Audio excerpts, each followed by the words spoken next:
And he spins his way forward for a good pickup of 5 on first down. Call it 4. Second down and 6. Yeah, nice job. Quick start, just a little inside zone run to get you going on first down. 4-yard gain. Zach Bundelow is the quarterback. Drew Byerly goes in motion.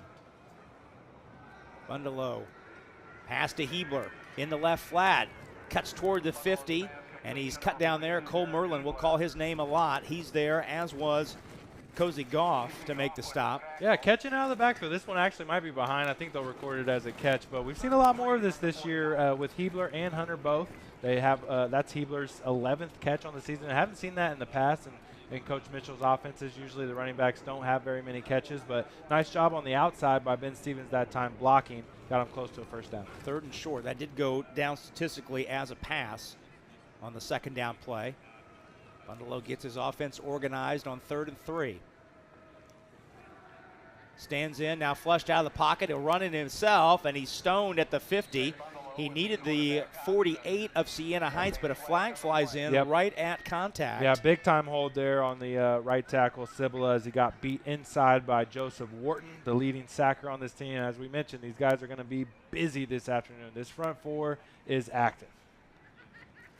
First penalty of the game goes against the Knights. And that's about as clear as a holding as you'll ever see as he tackles him going backwards.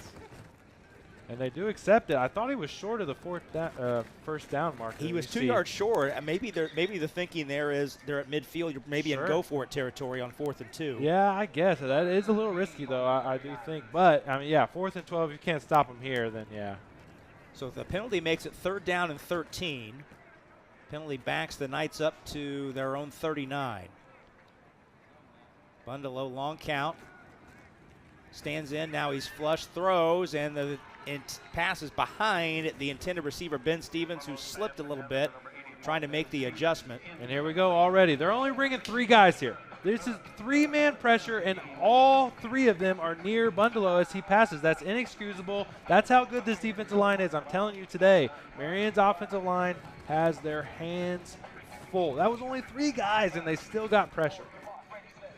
Well, Taylor Soper is on to punt it away. 2 weeks ago, the last time the Knights were in action, he was the conference special teams player of the week, averaging 48 yards per kick, including a 78-yarder at Concordia 2 weeks ago.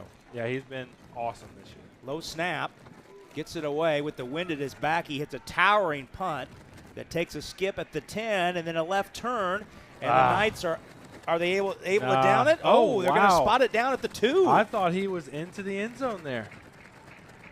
That was T.Y. Thomas hustling down to make the play and pitch it out at the 2-yard line. So he had to have gotten rid of it before he crossed the end zone marker. Watch this here. Has possession of it. Ooh, and it touched. That's a terrible call. The ball landed in the end zone. That ball hit the end. That is a touchback. That is a touchback. They may be discussing this here. I mean, that's as clear as it gets. His foot was in the end zone with the possession, and the ball hit the end zone. That is as clear a touchback as you'll ever see. And he calls it down at the 2. Wow. Okay, Marion will take it. Well, the Knights get a break there for sure. That was a terrible call. He's standing right there. Wow. The second possession of the game. That's a 59-yard punt officially by Soper. Today's game is brought to us by AAA Roofing. When it rains, it pours, so trust the pros at AAA Roofing. That's who we call AAA Roofing. Second possession of the game for the Saints. McCown out of his end zone, hands to Jefferson, and he's immediately submarined right at the line of scrimmage. Yeah, nowhere to go whatsoever. Logan Blake, former All-American linebacker on senior day. 51 tackles coming in this game, 8.5 for loss. And, you know, going opposite of a guy who you hear about all the time in Cole Merlin, Siena Heights' linebacker, it makes a guy like Logan Blake want to play a little bit harder. Not just because it's senior day, but because he has competition on the other side that people may think is better, and he wants to prove them wrong. 2nd and 10, low snap.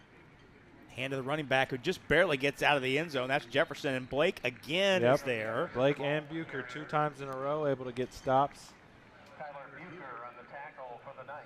And this game may come down, Zach, to whichever team is able to run the football more effectively. Yeah, they're trying to get a zone concept going, and every Marion defensive lineman was able to beat their opponent offensive lineman across their face. Nowhere to go with the football. 3rd down and 11.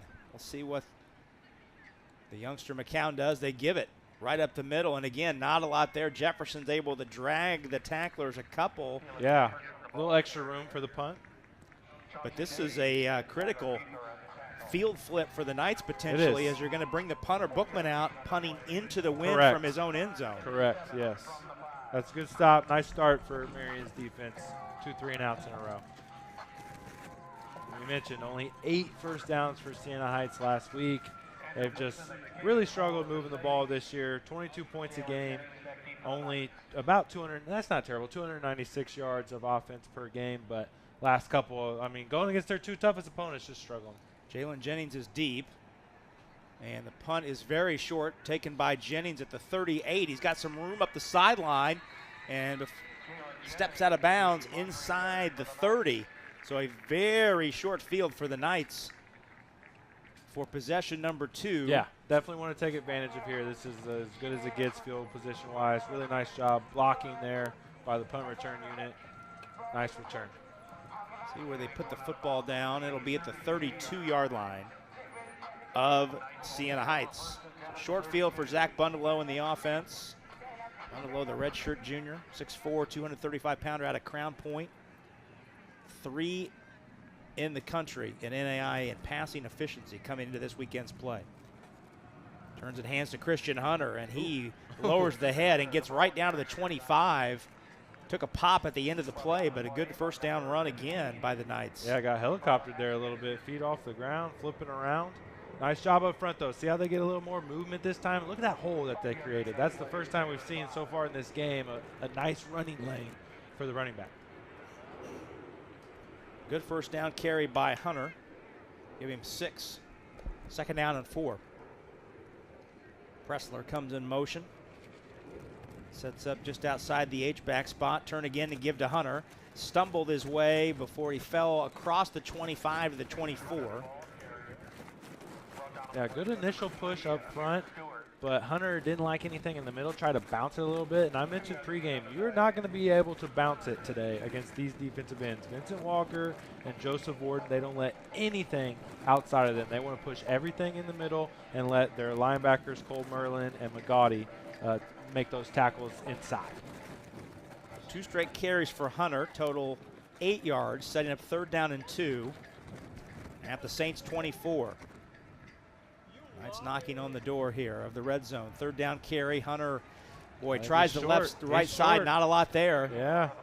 And he is indeed a yard short. And 3 straight runs with the wind at your back and good field position. Would have liked to see some kind of shot taken there, trying to pick up the first downs on running, and just weren't able to do it. This front 7 is tough.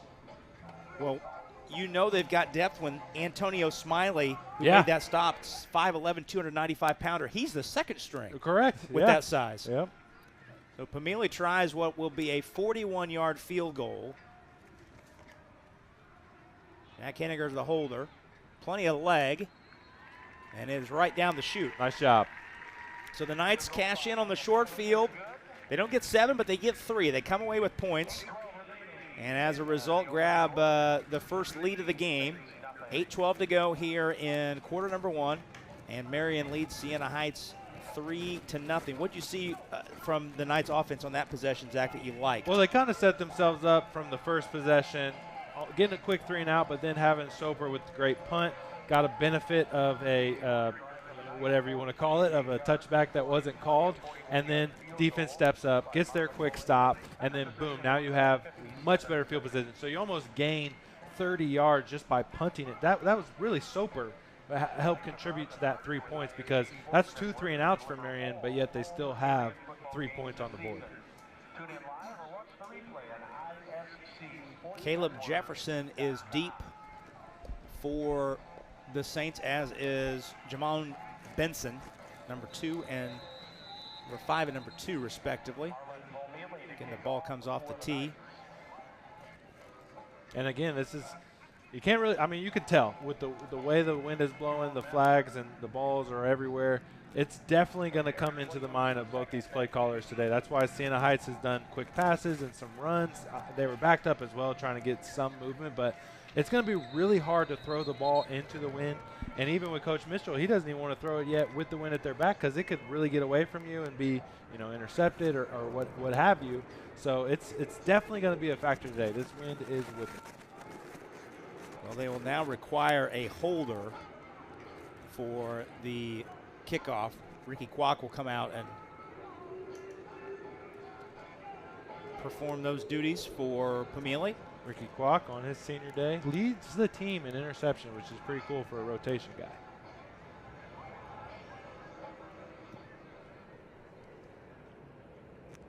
Jefferson skies to take it at the goal line and will take it out. Got a seam out across the 20 before he runs into a wall of blue shirts. And Siena Heights will begin right about the 22-yard line. So a little breathing room this time with decent field position past the 20, not backed up inside your own 5. Let's see if Siena can put some stuff together, try to at least pick up a first down or two and get the ball movement to flip that field back, because you don't want to have a 3-and-out, kick it away against the wind once again and have Marion with good field position. Yeah, we're less than not quite 7 minutes into this first quarter. The Saints have already punted into the wind twice, and neither punt has gone very far. Yep. Now we have a new running back in, Jamon Benson. He is to the right of McCown. Play action, and pass over the middle is broken up, almost picked off. It ricocheted off the hand of Michael Guyton. It looked like the umpire might have gotten away as well. Just trying a quick pass over the middle off the play action. I like the play call. Did hit him in his hands, but just too much traffic in there, wasn't able to come up with it.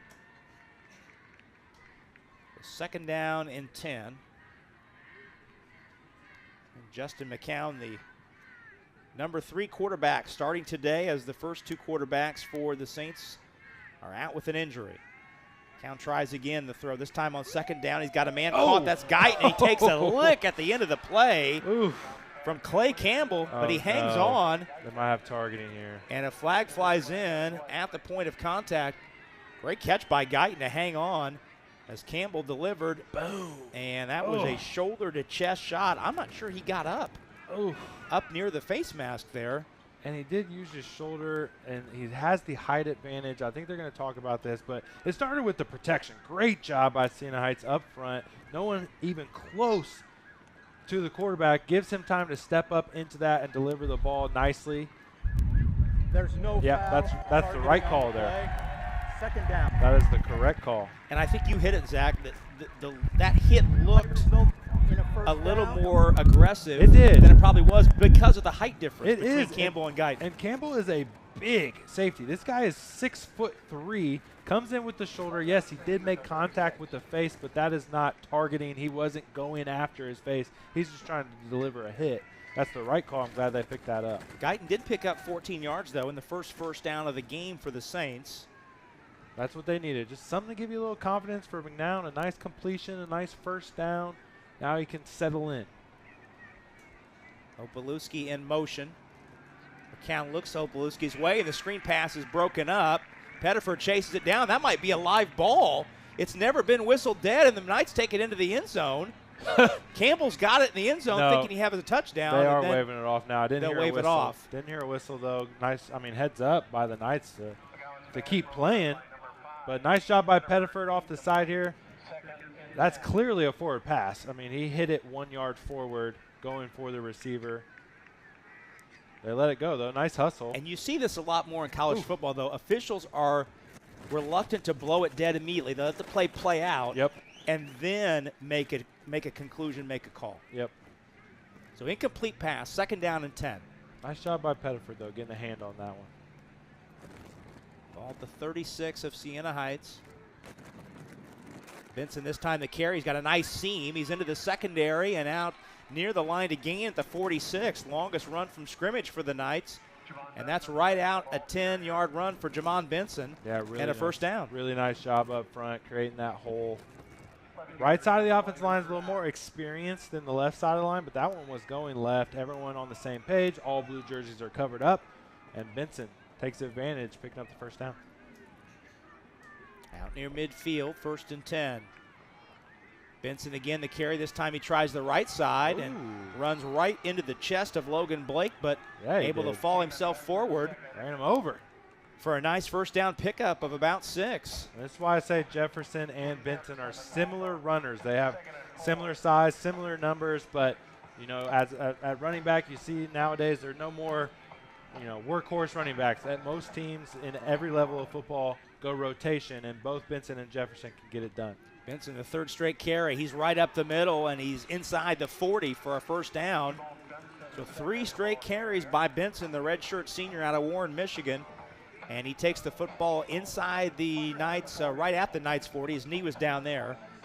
And it's another first down, 3rd of the drive for Siena Heights. What a great job by 49, the second tight end, Aaron Bellamy, blocking back on the defensive end. It almost looked like a trap block.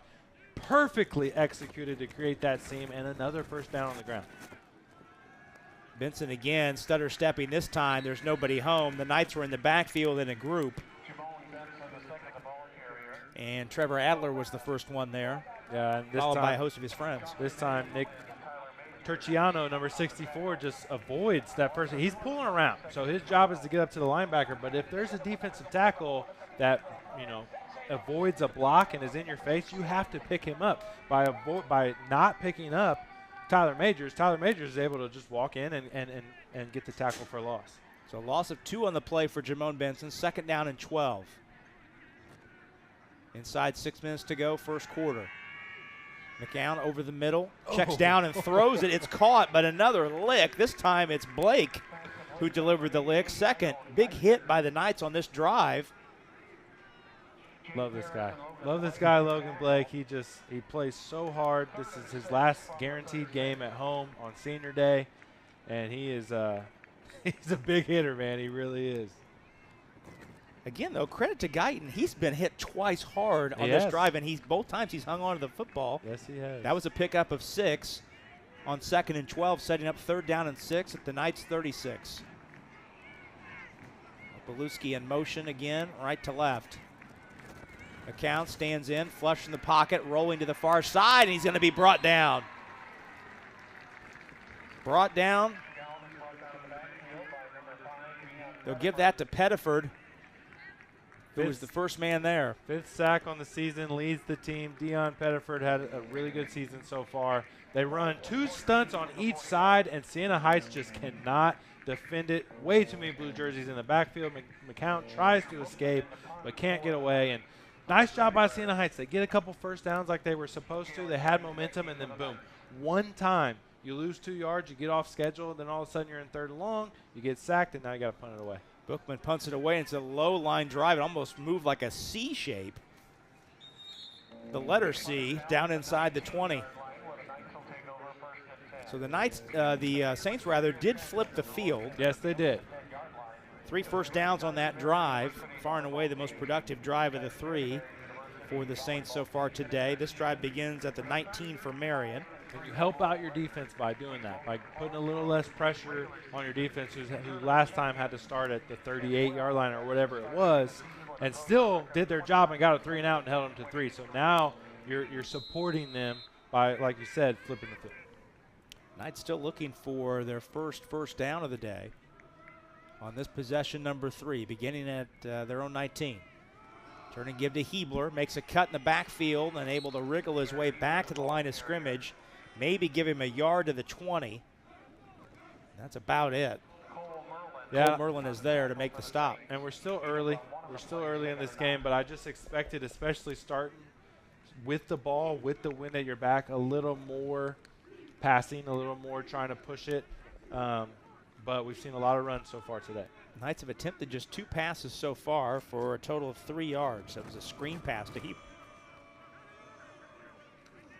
Hebler takes the give, looking for the wide side, trying to turn upfield, and he does before he's pushed out of bounds, out across the 30. That's enough for the first down for the sophomore out of Indianapolis. And they got outside. They were able to beat the containment of Siena Heights. Really good job blocking all around, receivers, tight ends, offensive linemen, and There was no one even close to Hebler by the time he got to the first down marker. Nice job all around from Marion's offense there. Pickup of 12 on the play. 1st and 10 at the 32. Right at 3 minutes to go, first quarter. Knights lead 3-0. Delayed give to Hebler, seeking the middle. Not a lot of space there, and he runs right to the chest of Cole Merlin, who is 3rd in the country in NAIA in tackles per game, averaging almost 12 tackles per game. Yeah, so impressive. His numbers are really, really good, and it's the reason why is because these 2 defensive tackles are able to just eat up offensive linemen. You see big number 8 there, Santiago Reynolds, 315 pounds. Number 90 is not in right now, but he's 310 pounds, and you already mentioned Antonio Smiley, who's in there, number 1. He rotates as well. All 3 of those guys just eat up blocks. 2nd and 8, Bundalo looking to pass. Trying Pressler down the side, jump ball at the 45, and Pressler's got it for a first down into Siena Heights territory. What a terrific catch. What a nice ball along the sidelines, put it where only Pressler can go get it, and that's exactly what he does. His 18th catch on the year. Big number 12. Great placement on that by Bundalo. What a throw. And that's a 6'3" corner in Amir Stewart, so it's not a tiny corner he's going up against over there, and he made that look easy. Yeah, and Pressler's not used to that. He's used to towering over his defenders. Pickup of 22 on the play, 1st down and 10. Hebler again tries the left side, and a trio of Saints are waiting for him around left end. Give him 2 on the play. And it started with the pressure up the middle by number 8, Reynolds. Once again, he's able to move his offensive lineman back, which throws off the timing for everyone else on the offense, pushes it to the outside, and that's where the linebackers come in to clean up the tackle. And that is what they do. That is what they do up there, up front. Nick Miller is in at a tight end for the Saints, number 86. He lines up in an H-back left on 2nd down and 8. Bundalo looking that way, steps up in the pocket, throws toward the sideline. Byerly's there, and he dives and makes the play, but he's out of bounds. Great effort. Couldn't get a foot in. Yeah, great effort from Byerly. 9 catches coming into this game. Tried to get that foot down, but it was just a little bit outside. Little pressure, so Bundalo had to move up in the pocket. By the time he got rid of the ball, Byerly was already too far towards the sideline and didn't give himself enough room. So 3rd down and 8. Right at a minute to go, so the field will flip for the Knights here, and about a minute 9, they'll have the wind in their face. So see if they throw it here to try and take advantage of that wind. Yeah, maybe one shot towards the end zone here in the next minute. 3rd down and 8 at the 42 of Siena Heights. Bundalo, all kinds of time over the middle. He's got his man. It's caught. It's Stevens angling toward the sideline. Backed up, and he backed up almost past back into the line to gain. He did, didn't he? Still got the first down, but great job up front. Only bringing 3 pass rushers. Everyone's picked up. Bundalo is able to step up into the throw. Nice catch by Ben Stevens. But, yeah, he lost himself 5-7 yards there just trying to make a play. If he would have just gone down, they would have been inside the 30, but still picked up the first down. Line to gain was the 34, and he retreated to the 32 after making that catch inside the 30. But it's a first down for the Knights. Inside a minute to go, first quarter. Play action, fake to Hebler. Byerly tries a shot, has his man in the end zone, and it's caught. C.J. Young. Perfect. C.J. Young is there for the touchdown. Perfect. There's the shot you wanted, Zach. That is the shot I wanted. That is perfect timing. 28 seconds left on the clock in the first quarter. While the wind's at your back, take a shot. Perfect throw. Great route from C.J. Young. One-on-one. Number 13 here. Look at the nice fake. Bring those linebackers up a little bit, make them hesitate. One-on-one. I mean, look at that. He had 3-4 yards of separation. Great job. Great job by C.J. Young, and great delivery from Bundalo. I mean, it doesn't get any better than that. 3rd scoring catch of the season for the junior out of Harrison, Ohio.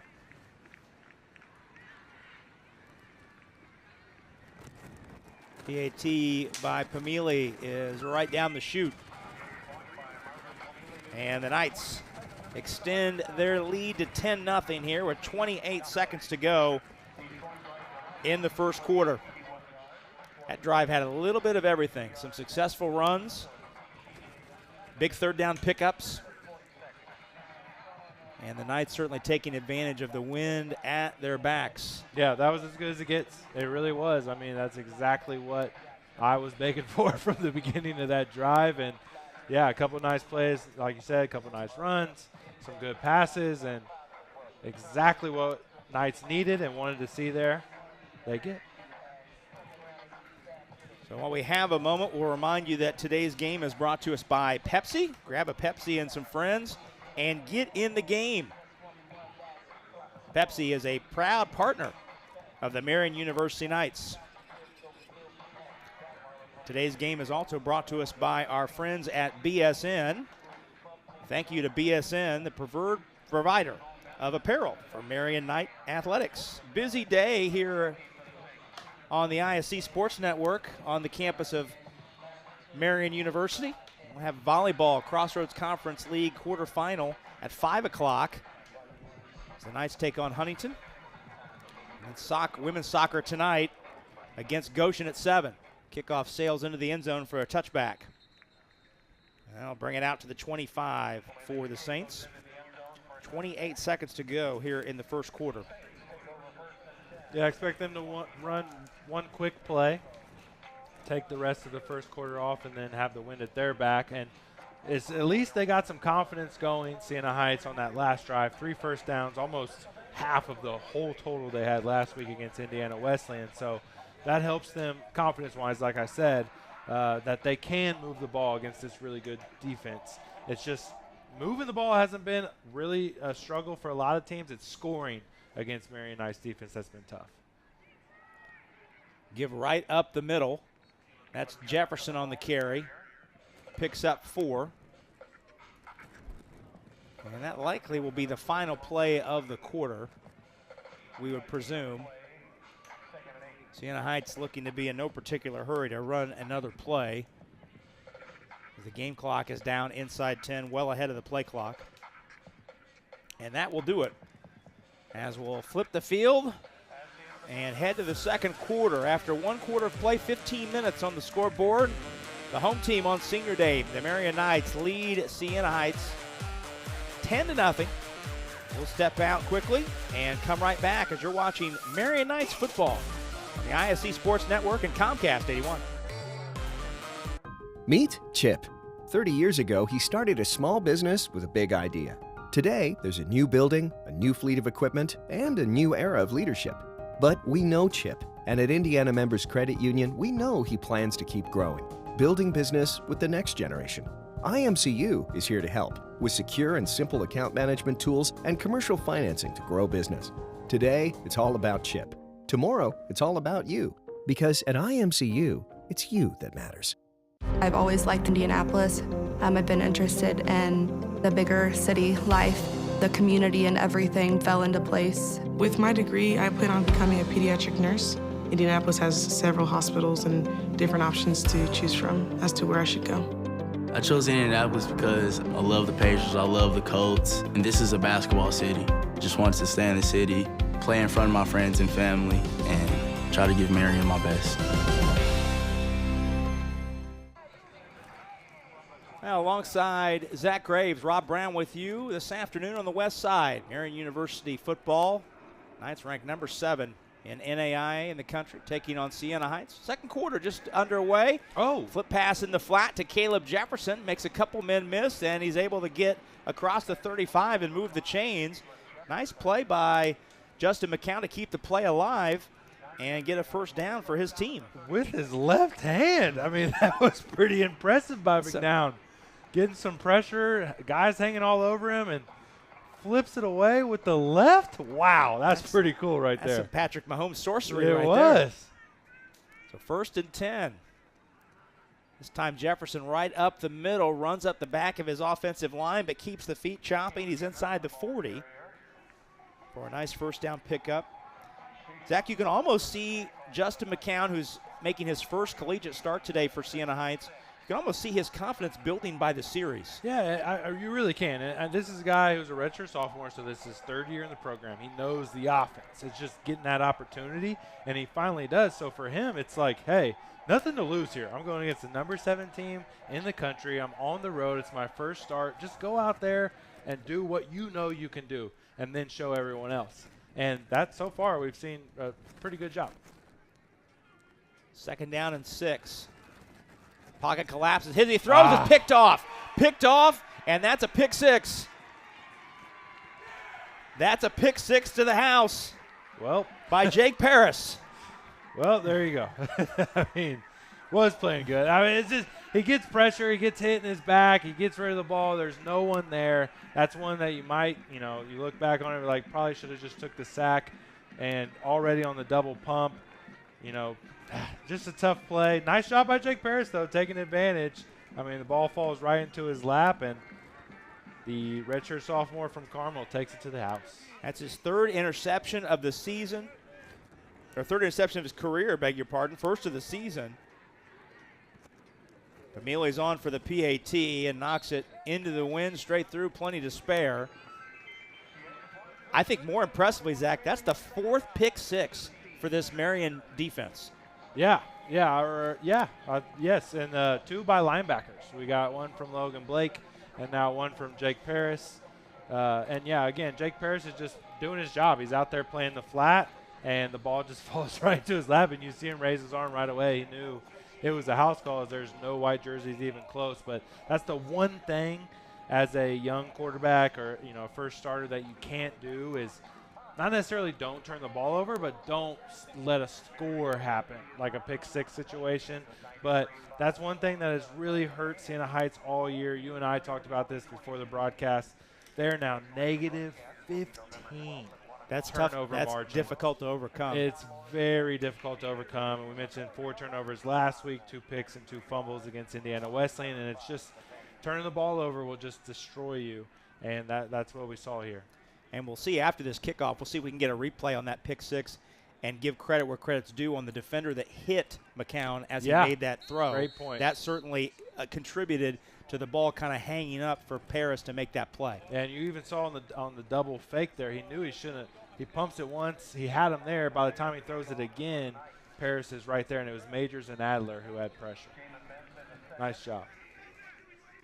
The senior, Trevor Adler. Both of those guys are seniors. Playing in their last guaranteed game. Most likely, Marion will get a first-round home bid in the playoffs, but still, I mean, nothing's guaranteed in football. These guys all know that, and they're all seniors, and they want to do the best they can here at home. Camille hits a ground ball squibber up the middle that's short and taken forward out to the 40. That was the up back Sam Cousineau, who's a tight end. Casino, beg your pardon, takes it out and gets a nice field position for the Saints. Yeah, going with the squib to avoid the ball hanging up for the wind. But, yeah, let's see if he can bounce right back, Justin McCown. It's one mistake. Yes, it led to a score, but you have been playing pretty decently going into that drive. So let's see if he can shake it off real quick or if it lingers with him. The give to Benson, and he rambles his way right up the middle. Good first down gain. Almost very close to the line to gain. Give him 9 as they unpile the stack. Joe Owens in amongst the tacklers for the Knights. Yeah, last few weeks against Marion's defense, there has been some running lanes. We saw Concordia have get the job done on the ground 2 weeks ago. And now Siena Heights, these are, 4 or 5 now, 8, 9, 10, 11-yard carries. So Marion's defense want to sew that up a little bit. 2nd down and 1 after the 9-yard gain by Benson. Benson tries it again and is able to spin through the contact at the line of scrimmage and work his way into Knights territory down to the 46. So Benson with some good running here in this first half. He's got 6 carries and 37 yards. Yeah, and these are the LN boys that they're going against. Chauncey Mays and Tyler Majors both playing on senior day in the middle. And right now this offensive line for Siena Heights is getting the job done in the interior. 1st down and 10. Another give to Benson, the 3rd straight. And he works his way forward for about 5. That was a trap play once again. Aaron Bellamy blocking back on a defensive lineman, number 49, tight end, creating that seam for Benson to run through. And Joe Owens, number 27, on the stop, getting some action here on this series. The redshirt junior out of East St. Louis. 7 carries for 40 yards so far for Benson. 4 on that last play. They'll give it to him for a 4th straight time. Ooh. And he works his way around right tackle. And the ball pops out. Looks like the Saints recovered it. Eric Williams, the wide receiver, came back up with it. I didn't see the beanbags out. Yep. So that ball was considered a live ball. And he wants out now. But what a great job by Chauncey Mays in the middle, number 0. Just blows the right guard Jefferson Edwards backwards. It creates no room to run. And, yeah, that is clearly out. Nice job by Joe Owens to strip that. That's hand on the ball out, and heads up from Siena Heights to be able to get that back. So 3rd down and 5 after the Saints recover their own fumble. McCown throws, and the pocket collapses, and he holds on to it. Flag flies as McCown is sacked. Deion Pettiford is there again, and he's fired up, but we'll see if the play stands. Big day for Deion Pettiford so far. PBU, a couple sacks, and this one's mostly a covered sack. They don't give not enough time, but Pettiford was able to beat his block and get in there. Nice job all around for Marion's defense. Let's see what this flag is, though. Came late and on the sideline. Yeah, well away from where the football was, where McCown was sacked in the pocket.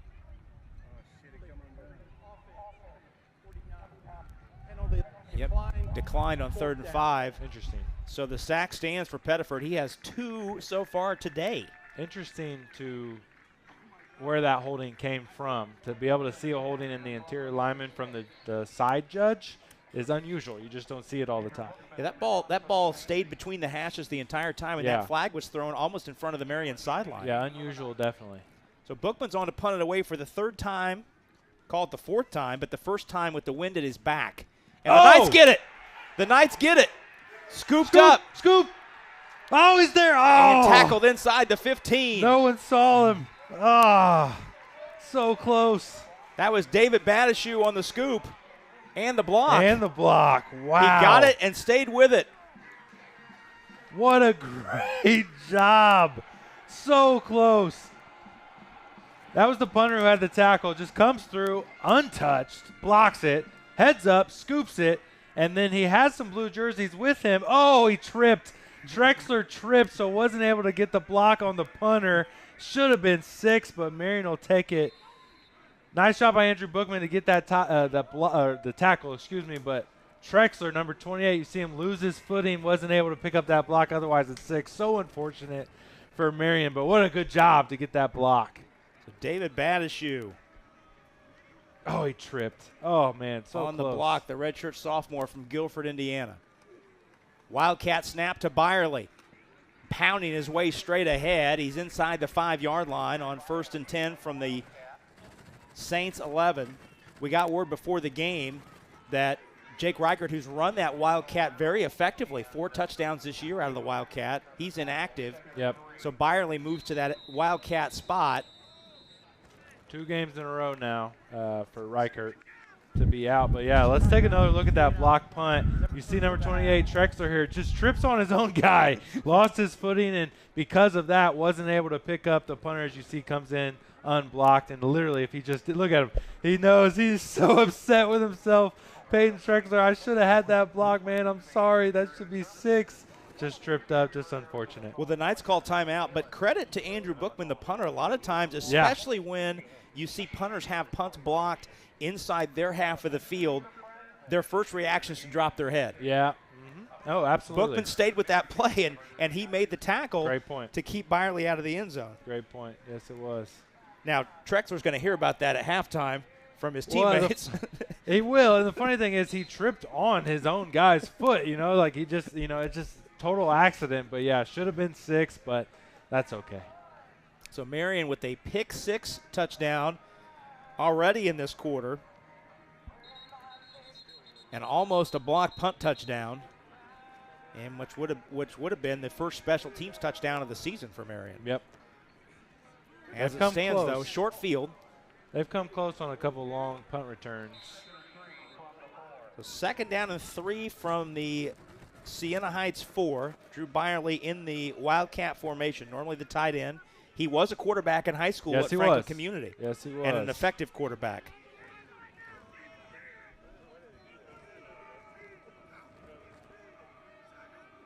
Takes the snap. Seeking the right side, and he'll walk it in for the touchdown. What a block. Drew Byerly, the rushing touchdown. 2nd straight game he's had one. What an incredible block. Pancake. I believe it was, I'm trying to get the number. I believe it was Nick Miller. Watch right here. Look at that. Just perfect. Perfect block. Hands inside, driving his guy backwards, plants him into the ground, and Byerly scores the touchdown. What a great job by, I believe it was Badishu. I got number 39. I think that is Badishu, who had the blocks punt, comes in and then gets a pancake block. David Badishu, redshirt sophomore from East Central High School. Today is his day so far. Blocked punt and now a, look at this. I mean, this is just picture perfect. Yep, that is absolutely Badishaw on the block. And Andrew McGoy, who was the recipient of that block, was shaken up and took a while. I think he just got the wind knocked out of him because the weight of Badishu falling on his chest. Yeah, I did. I mean, that's insult to injury a little bit there. Man, that is something. What a great job. David Badishu. Good job. So Byerly on the 4-yard run out of the Wildcat formation. That has been a very effective formation for the Knights inside the 10 this year. Vermeely, plenty of leg on that PAT into the wind, and the Knights lead at 24-0 with 10:33 to go here in the first half. And we mentioned Drew Byerly moving to that Wildcat spot with Jake Reichert inactive today. Byerly was a high school quarterback, and for those who did not see Byerly play quarterback in high school, he was that big in high school at 6'3", 230. I believe it. So he dragged quite a few high school tacklers across Johnson County in his days as a Franklin Grizzly Cub. Oh, yeah, he's a big dude. He's done a really good job at tight end and getting an opportunity. You know, one guy, you always hear about that, next guy up. Riker gets hurt and really hasn't been the same since the St. Francis, Indiana game when he took an absolute shot and has been banged up since. Even with the bye week, wasn't able to come back, and Byerly taking advantage. And because of Byerly being at the quarterback position in Wildcat, that gives another tight end, Badishu, an opportunity to come in and block he did with that pancake to spring Byerly into the end zone. Great job by the tight end room. I'm sure everyone's happy in there. So 2nd time in this quarter that Pameli has kicked off into the wind. The first one was a low squibber that gave the Saints the football out near midfield. Let's see what the approach is here on this attempt. And the wind is such that a holder is required on all kickoffs today. Well, they'll give this one a go, though, without one. And it's an onside kick. They got it. And Pameli recovers it himself. He got it. He escorted that the entire way, waited for the 10 yards, and fell on it himself. Well, you don't see that happen very often where the kicker recovers his own onside kick. I mean, that's just as good as it gets. They caught them completely off guard. They totally did. And especially, you know, you got a guy who's holding the ball, and all of a sudden he goes off. So look at that. They're not even close to 10 yards. That's great job by the coaching staff to scout that. They see Siena Heights. They're supposed to be at the 45. They're almost all at midfield. That's extra time for Pameli to, perfect. Just perfect. Kick and recovery by Pameli. Wow, what a great job by everybody. Marion is clicking right now off the bye. And that's another thing. Off the bye, 2 weeks to prepare. They did their homework, scouting, watched the tape, and wow, just a great job. So 1st and 10 at the Knights 46. Good field position. Christian Hunter's in at tailback, and he's swarmed under for a loss of 1 by a host of white shirts. Yeah, clearly, Zach, as you mentioned, with the bye week, they saw something on film. Oh, yeah. And you can see all those front 4 or 5, whatever amount they have, are all backing up. They're going back trying to get room so they can come up and block the kickoff unit. And they just abandoned that space, and Pomeli, I mean, just as good as it gets with that kick. I mean, that's not easy to do, to make sure it goes 10 yards and recover it yourself. You don't see that every day. So really nice job, special teams. Block punt and now a recovery on onside. Awesome. 2nd and 11. Pass in the flat, caught by Stevens. And he's pushed out of bounds in Saints territory, shy of the 40, but that's enough to move the chains. Great throw from Bundy there. Just led him perfectly on the outside for Ben Stevens to catch it on the run. Doesn't have to slow up at all. Gives him enough momentum to get that first down. The 1st and 10 at the Siena Heights 41. That's a pickup of 14 for Stevens. His 2nd catch of the day. Bundalo sets up the screen to Stevens, and they had it sniffed out at Siena Heights. They did. Zach Kaiser was waiting on Stevens to catch the football, and as soon as he did, he sat him down. Yeah, Ben Stevens is congratulating Simley, Antonio Simley there, because that's a defensive tackle making the play on a wide receiver screen. You don't see that all the time. I think he was pleased that Kaiser spun him out of there and didn't let Smiley tee off on him. Absolutely. Loss of 1 on the play, 2nd and 11. Try the screen again to Stevens, this time left side, and he's tackled again behind the line. Yeah, and 87 Spence there had a decent block, but it was after he had already beat him. So it slows Ben Stevens up. You'll take another look here. As soon as he catches the ball, he's already gotten beat. He has his hands inside, but because of where he is, he's able to slow up Ben Stevens in order for another player to come in and make the tackle. That's Kasi Goff. Yeah, Goff, the redshirt freshman from Reynoldsburg, Ohio, coming up to make the play from his safety spot. 3rd down and 13. Bundalo, a long count. Takes the snap, looking middle of the field. He's got Stevens in a seam and in and out of the hands. Stevens had the ball in the vicinity of the 30-yard line. Would have been enough to move the chains. He had 4 white shirts around him. He did. A lot of traffic there. And it's a confident throw from Bundalo with all those guys around, and he hits Ben Stevens exactly where it needs to be, and you see Ben Stevens obviously not pleased with himself. You don't see that very often from Ben Stevens. Yeah, he's upset, and he should be. I mean, that's a catch, and it's a 1st down, and instead it's a drop. Just the 2nd 3 and out of the game for the Marion offense. And now Soper punting into the wind for the first time today. We'll see how he fares, although the wind appears to be down. The flags aren't as stiff as they were earlier in the game. Soper hits that line drive that takes a hard left turn at the 20. Man. Wow, that's just tough sledding right there. I don't know what else you can do. Looks like one of my slices on my drive there just headed straight the other way. That was, yeah. I mean, Soper felt like he got plenty of leg on it, and then he just, probably a similar yeah, he's like, there he goes. Yeah, just, you know, screwball. You think he was thinking, yeah, that looks like Zach off the tee there. He did, absolutely.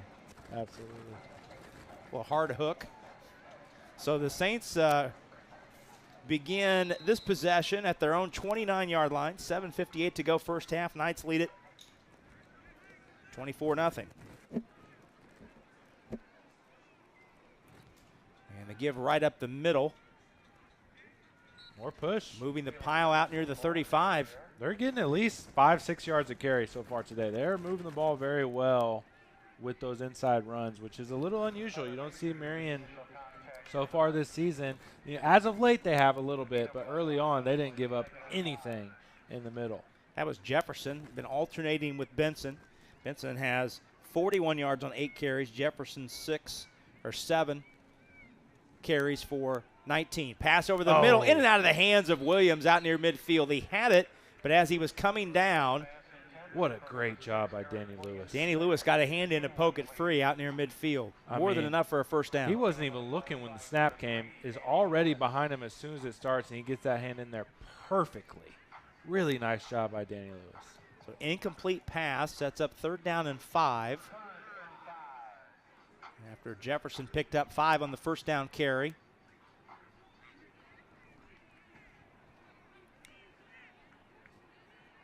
Combe looking over the defense pre-snap, sends Williams in a short motion. Looking Pressure. left all the way. Here comes the pressure, and McCown just dumps it away. Good coverage downfield. Not a lot of options there, and McCown with a nice job to avoid the sack. Great call by Coach Tyler Stinn. You got the short side of the field where you bring the pressure with the cornerback. Danny Lewis, cornerback blitz, so hard to pick up from an offensive standpoint. Nice hit there at the end from Pettiford. Man, he's having a good day. But that pressure from Danny Lewis right off the snap comes so quick. The running back has to abandon the middle where he wants to pick up any extra blitzers to try to pick up that outside. McCown sees it. He's able to escape. But, man, what a great timing on that call from Coach Stinn. Well, flag flies. It looked like the Knights may have been offsides, and it was 4th and 5. So this could be costly. Yeah, he was way on the offsides. back end of the play. The Knights return the punt. Jennings does out across the 20, but this may come back. It was 4th and 5. It looks like a long 5, but I think it's not automatic, but I think it's going to be a first down. Offside. Definitely offsides Number 87. by Spence. 5-yard penalty from the spot results in a first Yep, down. it is. Yeah, the Knights Yep. defense is already coming back out on the field. So the penalty erases the punt and gives the Saints a first down. And you're coming off a block punt, so you're trying to be aggressive and time that snap. But on a 4th and 5 situation, giving them a free first down, you just can't have it. But Spence gets a little excited and gives away the first down. So the 5-yard penalty resets the down box. Stumbling forward is Jefferson on the first down carry. Picks up 3. It is interesting that Jefferson, the starter, hasn't been as effective as Benson. I mean, these are the same guys blocking for these two, and Jefferson just hasn't been getting as many yards as Benson has. It's hard to, determine why that is. And a delayed give to Jefferson. The Knights were not at all fooled. Well, that might be a factor when you got Chauncey Mays in the backfield.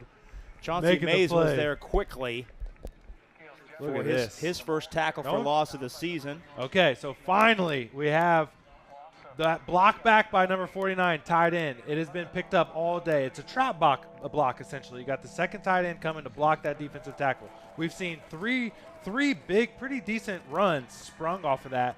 This time, Chauncey Mays, as soon as his guard left him, he knew that block was coming. He was able to avoid it and bring down the running back. Great job by Chauncey Mays to adjust. 3rd down and long. McNown stands in. Long ball with the wind in his back down the left side and just out of the reach of his intended receiver inside the 25-yard line. That's Williams. First time we've seen the Saints take a shot with the wind at their back in this second quarter. Yes. And Williams had a step. So close. But the ball just sailed a little bit. That's a good ball from McCown, too. I think this hits him in his hands. Oh, man, that is so disappointing if you're Siena Heights. You want that catch, and he sat on the ground like, man, I should have had that. My hands were on it. I should have caught it. Give my team a chance here, and just unable to come up with it. So Bookman is on to punt it away, we think.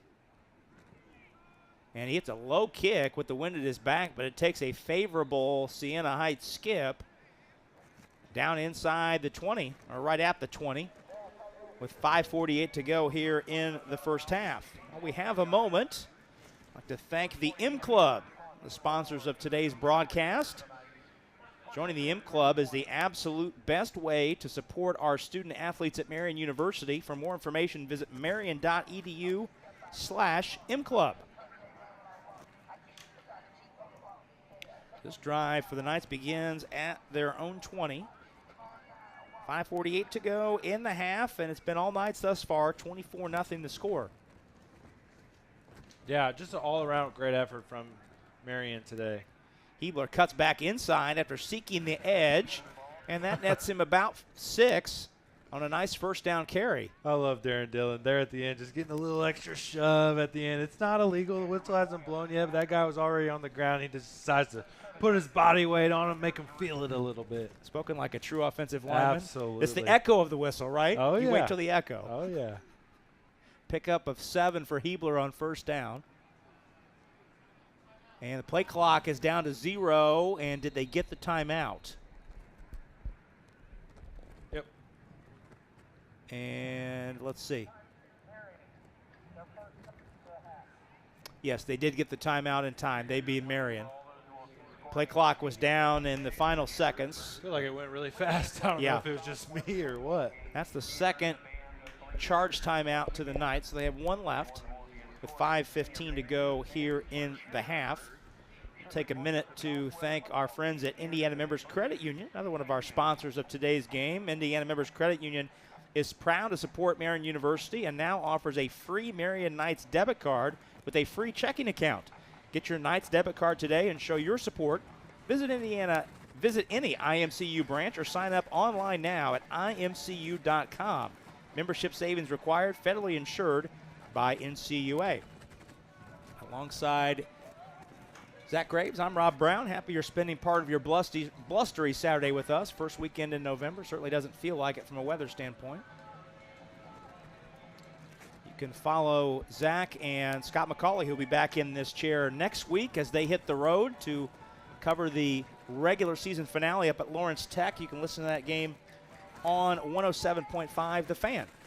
And then a week from tomorrow, we'll have the selection show to see who Marion will draw in the first round of the NAIA tournament. Who, when, and where, as it were. Absolutely. Second down and 3 after the 7-yard Hebler run and the timeout. Ball to Knights 27.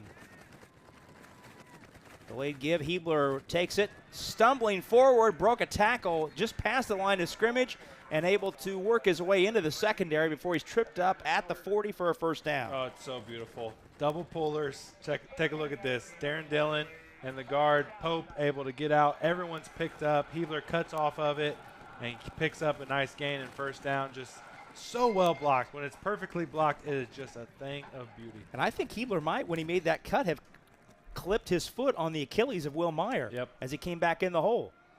Hebler again on the carry. This time he's tossed down right at the line of scrimmage. Good penetration by Vincent Walker, one of those DNs that you talked about in the open, Zach. Yep. Yeah, and on that previous play, it's so hard. It's not always those double pullers are able to pick up those blocks perfectly. And then, so they're both pulling. Everyone else is blocking down.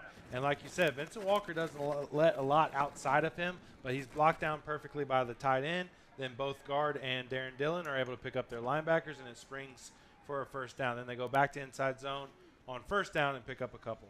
Hebler 3 carries for 23 yards on this drive. 2nd and 7. Ball at the 43 of the Knights. 4 minutes to go, first half. Byerly in short motion, left to right. Hebler again to give. Trying to find a space and cut up field, and not a lot there as it's the hole is collapsed quickly. Antonio Smiley moves very well at 295 pounds, makes the stop. Yeah, and this is number one, Antonio Simley. I said it wrong as well. He's not even the starter. You got Liederman and Reynolds, and then also a third guy, Simley, comes in. All three of these guys just get the job done, and only a 3-man front. This guy, number one, Simley, will play tackle. He'll play end. He's a very good player. So even though he's not listed as a starter, he is able to play any position.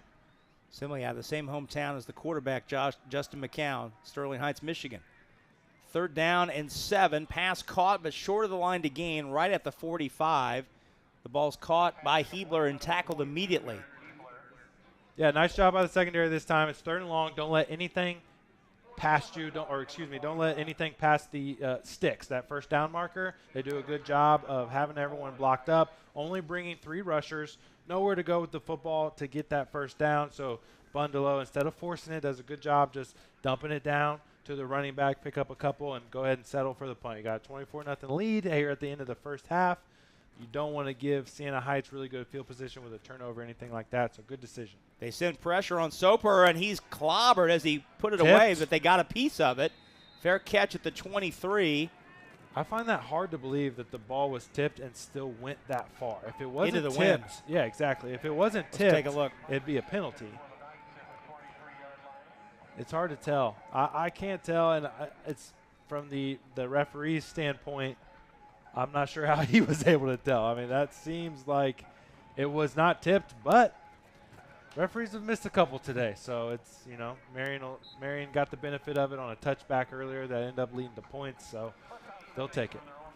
That was Mason Leach, the freshman from Springboro, Ohio, number 29, who crashed in and got a piece of that punt. But still, despite the tip, it still traveled to the 22 of Siena Heights. Here's Benson on the first down carry, dragged from behind down on a nice pursuit that time.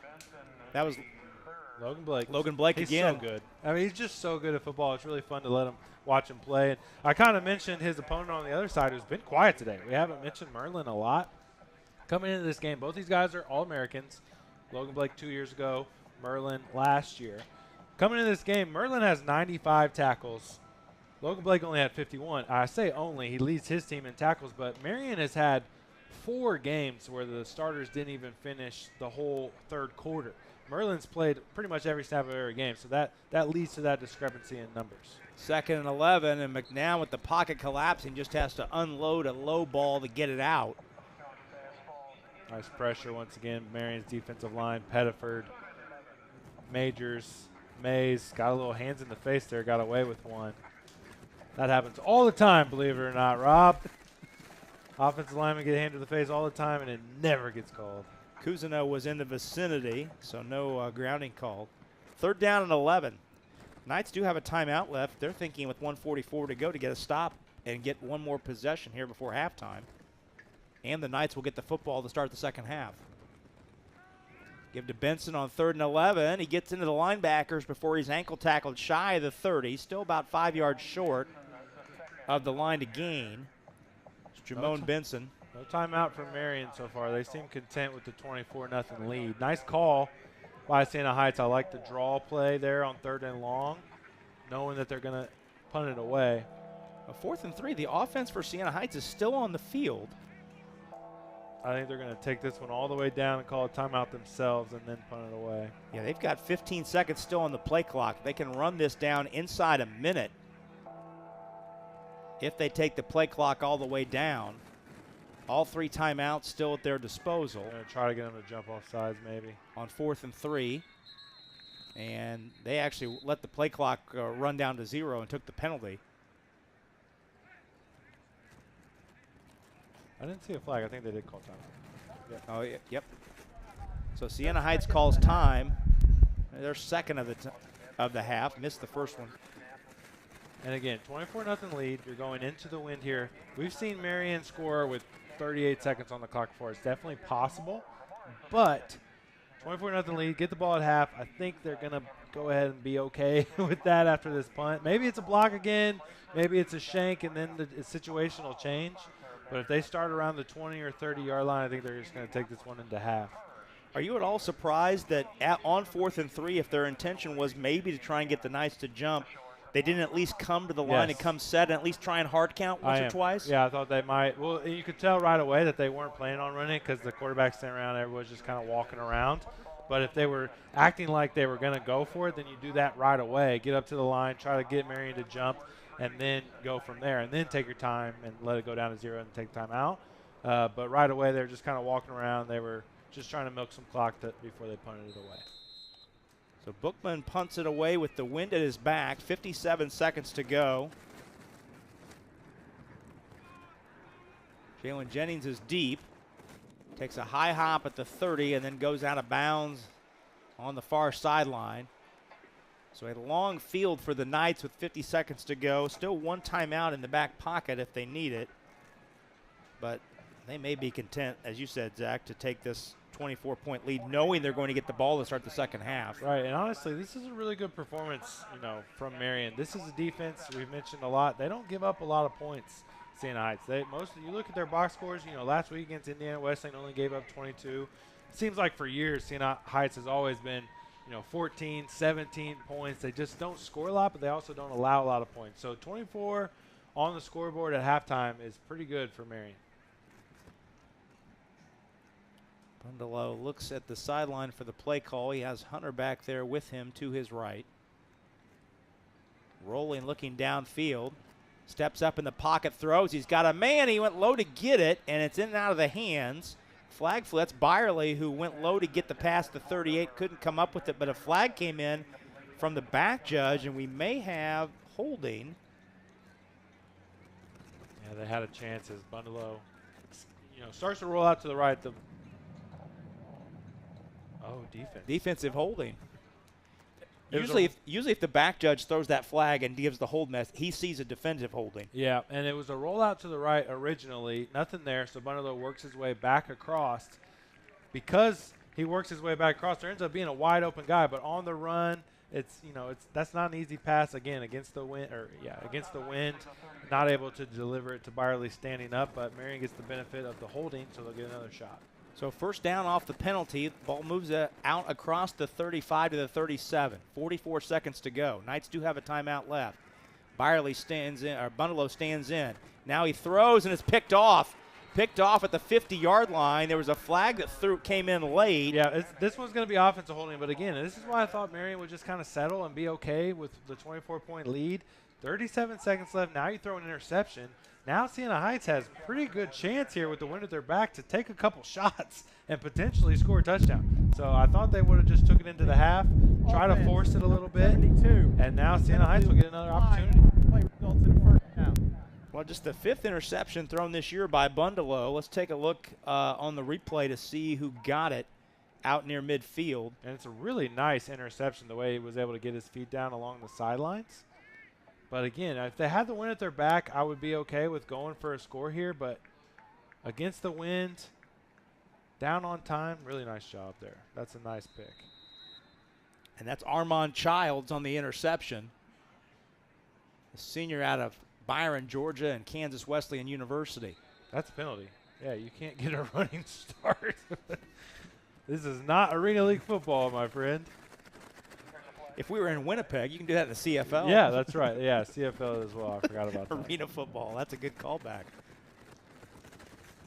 You see, he starts to come in motion. You can't go forward at the snap. That is illegal. Eric Williams. So back him up 5. First and 15 at the 44. Siena Heights does have a timeout remaining. Yeah, I forgot about Canada did that. And they only get 3 downs. Correct. Canada. Yes, and the end zone's 25 yards. Yeah, that's right. Count looking left, throws that way toward Jefferson, rather. No, that's Williams out of the right side. And he's pushed out of bounds immediately. Yep, gets penalty yards back and out of bounds, stops the clock. So give him 6 yards out to the 50. Oh, they started the clock again. Oh, he got an early start again. Wow. On that play. He got a 2-yard start. They got to reset that clock, too. They drew off at least 6 seconds. Oh, in the game clock? Yeah, no one noticed it. Now they're rolling the clock again. Did he not get out of bounds? I thought for sure, and that's the Siena Heights bench wants to know that as well. What is going on? There should be 28 seconds on the clock. He got out of bounds very clearly. Reset to 28.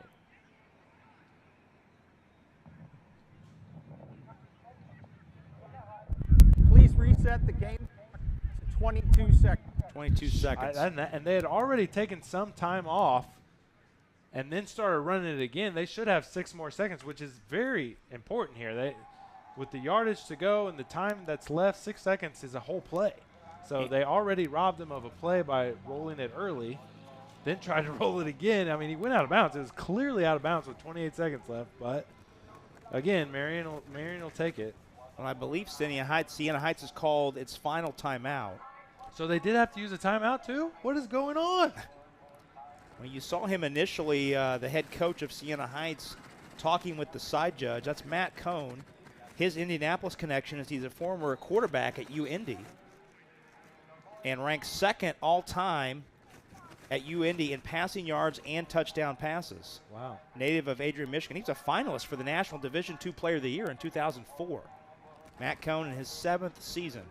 I'm still very confused by this, Rob. I mean, he went out of bounds. It should have been stopped the clock at 28 seconds. They end up having to use a timeout. I thought you go out of bounds and the clock stops. I don't understand. Over the middle, it's caught and tackled immediately as Williams. Now they have no timeouts. They have no timeouts left, so to the line line in a hurry. You got to take a shot. You spike it and then take a shot on 4th down. And McCown does snap it and spike it. So 6 seconds left. You're inside the 50. Now it's Hail Mary situation. You wind at your back. You have no choice. Can't kick it from here. Don't have the leg. 5 seconds to go. Tyler Majors did his best to intercept that spike. He did. leaned forward, lunged forward, stayed low, and at least made an effort to try and get it. And he is very clearly offsides. He almost got it, too. And he's clearly offsides. These refs are shaky at best today. So 6 seconds to go, 4th down, and now Mark Henniger wants a timeout. Good timeout, talk about it. But, yeah, there's just been way too many weird situations and missed calls today. I mean, where's this crew from, Rob? I'm not sure. So both teams are out of timeouts. So this will, in all likelihood, be the final play of the half. 6 seconds to go, ball at midfield, the 46 to be specific, of Marion. The Knights lead 24-0. Today's game is brought to us by our friends at the Michaelis Corporation. From ground-up building projects to around-the-clock emergency security services, no one answers your prayers or the phone's quicker than Michaelis. Call them at 1-844-FIX-INDY. That's 1-844-FIXINDY. Great crew with us today. Jordan Shue, our director. Dennis Dale Glover Jr. on the replay. Daryl Tibbs on the graphics. Becca Kelly, Rob Lynch, Max Schroeder, Wes Wolf on the cameras today. Camera folks braving the elements, making sure those cameras are anchored down today. All right, man up, 3 deep here. Hail Mary coming. Snap is low, 2-man rush. McCown steps up, throws it toward the 5-yard line over his intended receiver, Williams. Didn't even give himself a chance. And it's incomplete, and that ends the half. So Marion with 24 points in the first half. Still waiting? You could have been seen by Deion Pettiford with 2 sacks in the first half. Drew Byerly with a touchdown run out of the Wildcat. The Knights on Senior Day lead this one at the break, 24-0. Zach and I will step out. We'll come back. Halftime festivities ahead. You're watching Marion Knights football on the ISC Sports Network and Comcast 81. an orthopedic specialist at Ortho Indy Urgent Care. Avoid the wait, cost, and drama of the ER. Ortho Indy Urgent Care. Orthopedic care without the drama. Find a location near you. Does your school offer high-quality education? Does it offer virtual or hybrid options? Marian University Preparatory School educates students in a safe, faith-based environment focused on college and career exploration. Here at Marian University Preparatory School, we empower parents and help students to master what they love and learn as they live. We are now enrolling students in grades 6 through 9 this fall. Full financial aid packages are still available. Act now to make MU Prep your school for 2022. Meet Kate. She has a lot to juggle. Family, work, it can lead to trying days and tired nights. But we know Kate, and at Indiana Members Credit Union, we know at some point her space at a premium life may change. IMCU is here to help Kate and you find your space. Now, add on or remodel with an introductory rate of 1.9% APR on a home equity line of credit. Today, it's all about Kate. Tomorrow, it's all about you. Because at IMCU, it's you that matters. Does your school offer high-quality education? Does it offer virtual or hybrid options? Marian University Preparatory School educates students in a safe, faith-based environment focused on college and career exploration. Here at Marian University Preparatory School, we empower parents and help students to master what they love and learn as they live. We are now enrolling students in grades 6 through 9 this fall. Full financial aid packages are still available. Act now to make MU Prep your school for 2022. Seems like lately we spend more and get less. Well, Donato says it's time to spend less and get more. More toppings, more options, more deliciousness. With more money left in your wallet. Now get $3 off when you spend $20 or more. Order at Donatos.com or with the new app using promo code 3. Planning to get together? Donato's Catering makes it easy. Get started at Donatos.com. Donatos. Every piece is important. Meet Zach. Day and night, rain or shine, even just out for a spin, Zach gets around. But we know Zach, and at Indiana Members Credit Union, we know he's been saving up to trade up. IMCU is here to help Zach and you drive your dream. Now get financing as low as 3.99% APR on a new or used vehicle. Today, it's all about Zach. Tomorrow, it's all about you. Because at IMCU, it's you that matters. Well, back here at halftime at St. Vincent Field on the campus of Marion University. And on senior day, the regular season home finale for the 7th-ranked Knights. Home team leading on the scoreboard over the Siena Heights Saints from Adrian, Michigan by the score of 24-0. Rob Brown and Zach Graves with you. And before we get into nuts and bolts of that first half, Zach, and some stats here, as we got plenty of time and plenty of things to cover here in this halftime show, you and I each had, to varying degrees, some confusion as to how the last 25 seconds unfolded for Siena Heights out near midfield. You got some clarification on the clock ruling there. Yeah, so because the player went backwards, going backwards toward out of bounds, it's forward progress where he caught the ball, which was inbounds. So he, even though he got out of bounds in the last 2 minutes, in my humble opinion, if you get out of bounds, the clock should stop, especially in the last 2 minutes. Because he was going backwards, the forward progress was stopped a yard short of that. Means the clock keeps running, which forces them to call a timeout, which was their last timeout. So, in my opinion, weird rule. But if you want that extra yard, which usually you do, especially think about it, if you were by the first down marker and you were above it when you caught it and then went backwards a yard and then went out of bounds, you would probably prefer to have that first down versus the clock stop. So, unusual rule, but it happens. Well, that was not that was not a rule that I was aware of. So I certainly learned something on that explanation. Before we drill down and get into some specifics of what we saw in that first half, what was your general overview of what you saw from the Knights on both sides of the football, both offensively, defensively? Overall, great performance from the Knights. A little bit of running lanes, I was a little bit surprised at. Siena Heights did a pretty good job on the ground. Usually Marion's front seven has been better than that, especially coming off the bye week. You think they'd be more prepared to stop the run up the middle, but Siena Heights did a good job of that. From Siena Heights' perspective, we talked about that turnover margin, -14 coming into today. That one interception that led to a pick six, that obviously hurts really bad. The block punt that leads to a touchdown, that hurts really bad. Overall, Siena Heights isn't playing that bad, but when you have those two plays that lead to scores, that's 14 points right there. Earlier in the game, Marion got a break with the touchback that led to a field goal. So, you can point at a few plays there that if you took away, it might only be a 7-point game. So for Siena Heights, there's not too much to hang your head on. You've played pretty well. And for Marion, you've done everything you need to do, and you're playing well as well. So, the score is what it is, but only because of a few plays. Well, and we'd be remiss. We talked about both sides of the football for Marion, but we'd be remiss if we didn't mention the third phase, the special teams. Yes. Had a block punt that set up Byerly's touchdown run, which was the third touchdown of the game for Marion, and then Taylor Soper's 59-yard punt early in the game pinned the Saints back inside the 10-yard line. That shut up the short field that led to the first field goal and the first score of the game for Marion. Yeah, special teams has been dynamic. Soper's been good for 2 years now. I believe he had all-conference honors last year. Might battle for that again this year. He's been really good today, especially with the conditions the way they are.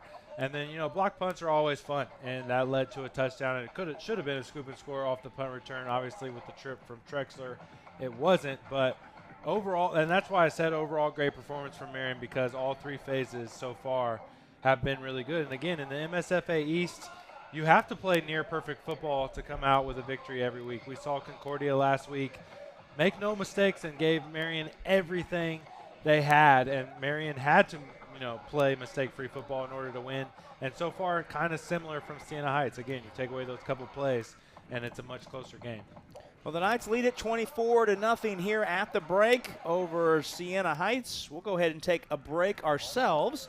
When we come back, Zach and I will take a closer look at today's first half numbers. All of that on the other side as you're watching Marion Knights football on the ISC Sports Network and Comcast 81. This is the Pepsi for America's best barbecue. Worthy of 100-mile detours and 1,000 likes. Looks good. This is the Pepsi for mopping, dipping, and dousing. Whatever you're craving, this is the Pepsi for you. This is the Pepsi for serious fans and serious eats. This is the Pepsi for Sundays at the ballpark and days off at your favorite pizza joint. Right, Aaron? Best slice in New York. Whatever you're craving, this is the Pepsi for you. Hey Indianapolis, I'm Scott McCauley, the voice of Marion University football. Coming off of a bye week, the Knights are geared up and ready to make another playoff push. This Saturday is Senior Day, and Marion is hosting their regular season home finale against Siena Heights. Kickoff is slated for 1:05 p.m. at St. Vincent Field, with senior ceremonies to take place pregame. Buy your tickets now at MUKnights.com and click the tickets link. Pricing starts at $10 and group rates apply. Pat Sullivan here for the Michaelis Corporation. They've been in business for 35 plus years. I'm here with the owner, Richard Michaelis. Hey, Richard, what's the key to the growth over the last 35 years? Pat, I believe being a family-owned local business that is involved in the community has a lot to do with it. All right, so you have a lot of services. Tell us about some of those services. We're really, really strong in the emergency services, smoke, fire damage restoration, storm and water damage restoration, all while working with your insurance company. We also do mold remediation, basement and crawl space waterproofing, foundation repair, and roof repair. We are a full-service company. All right, as to the owner, we know you wear a lot of hats. What do you do day to day? I really love being out in the field working with our clients. It gives me a great opportunity to understand their needs so we can take care of them. Your hands-on approach, I think, is a lot to do with the success of Michaelis. If you find yourself needing their services, give them a call anytime, 24/7 at 844-FIX-INDY. The Michaelis Corporation. Construct, renovate, restore. Marion University is like a home to me. Campus is where I made friends that I know will last a lifetime. Academics, sports, or arts, Marion's got something for you. Plus, downtown Indy is just 10 minutes away from campus. I'm a huge sports fan. Living in Indy, I've got the Knights, the Colts, and the Pacers. Applying was so fast and easy. I went to Marion for the education, but what I took away was the experience. Marion University offers an exceptional education and an unforgettable experience. Apply today for full scholarship consideration at marion.edu. Still waiting? You could have been seen by an orthopedic specialist at Ortho Indy Urgent Care. Avoid the wait, cost, and drama of the ER. Ortho Indy Urgent Care. Orthopedic care without the drama. Find a location near you.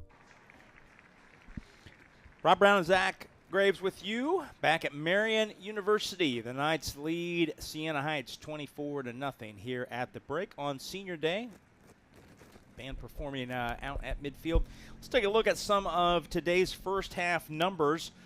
Zach Bundelow for Marion, the quarterback, 8 out of 12, 80 yards passing, a touchdown pass on a beautiful ball to C.J. Young in that first quarter.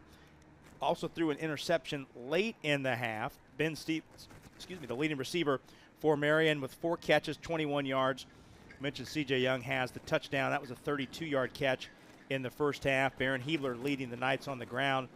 9 attempts for 43 yards, an average of 4.8. Drew Byerly had the lone rushing touchdown for the Knights in that first half. Any surprises for you, Zach, either way for Marion as far as what they've been able to do in the passing game or the running game, or maybe what they haven't been able to do? Yeah, not too many surprises, but looking at those numbers is exactly kind of what I was talking about at the beginning of halftime, how a few select plays have really led to this discrepancy in score. I mean, Siena Heights hasn't played all too bad, and neither has Marion. And, the one thing that I thought was a big factor coming in today was turnovers, and Siena Heights only has 1. Marion 1 at the end as well. Overall, I mean, it's not like Marion is doing anything unusual or, they just can't get the ball moving the way that they're used to. It's just Siena Heights has a really good defense. So it's going to take a lot to get back those scores for Siena Heights, but there really isn't a whole lot to adjust off of. They're not doing that many things wrong. Well, Justin McCown for Siena Heights, the redshirt sophomore who on the depth chart is the number 3 man at the quarterback position. He was forced into a starting assignment today, his first collegiate start after the first 2 quarterbacks, Hayden Lehman and Ryan Miner, who really are 1A and 1B. Yeah. They've split the snaps so far this year, both of them suffering injuries last week in the home loss to Indiana Wesleyan. So McCown thrust into this. He's 6 of 16 for 40 yards and an interception in the first half. Leading receiver for the Saints was their leading receiver on the year, Eric Williams II. He has 3 catches for 12 yards. Jamone Benson, 10 carries, 47 yards for an average of almost 5. He was effective in spots. They run that 2-man running back game. Caleb Jefferson has 9 carries, just 16 yards. They've split the carries, but certainly Benson has been the more effective of the two in that first half. What might you see? And maybe you talked about it a little bit. One of the adjustments that the Knights made from what they saw on the specific block that they were getting from Siena Heights. Yeah, there was a few select plays that Benson was the beneficiary of that they happened to call when he was in, and it led to a lot of those 8, 9, 10-yard carries. And that was the tight end blocking back on the defensive tackle. Mays finally adjusted to it towards the end of the second quarter and then was able to get that tackle for loss. But, yeah, I kind of mentioned it in the first half. It's really hard to say why Benson was so much more effective than Jefferson. Jefferson's usually the starter, but they are kind of like you just mentioned with their quarterback situation last week, they are 1A and 1B at running back position as well. So Benson just happened to be the more effective guy today. Well, we look defensively. Certainly the Knights defensively propped up first and foremost by Jake Parris's 36-yard pick 6 in that second quarter. That was the second of Marion's 3 first-half touchdowns. But Logan Blake, you've talked about him off repeatedly in that first half. And not that it's a competition, but certainly when you look at the matchup, your eyes gravitate to those 2 linebackers. Cole Merlin, who was the Conference Defensive Player of the Year last year for Siena Heights. Logan Blake for the Knights. You look at the first half numbers, Blake has 8 tackles, 4 solos in the TFL. Merlin with 3 tackles and 2 solos. Yeah, it's pretty, I kind of alluded to it in the first half when, again, not that it's a competition like you said, but it's a pride thing. And when you're Logan Blake, you were All-American 2 years ago in that COVID spring season, not last year, right? So it's just, you hear about this guy all the time. He wins Conference Player of the Year. He's this, he's that. He has this many tackles. Logan Blake's thinking, this is senior day. This is my house. Guys are competitive. It is. It's absolutely that. And he's like, I'm going to show you who I am. And so far today, he's done that. He's been everywhere. He's made some nice hits. He's had, even on the assisted tackles, he's been right where he needs to be. He's gotten some pressure. He's just doing what he always does.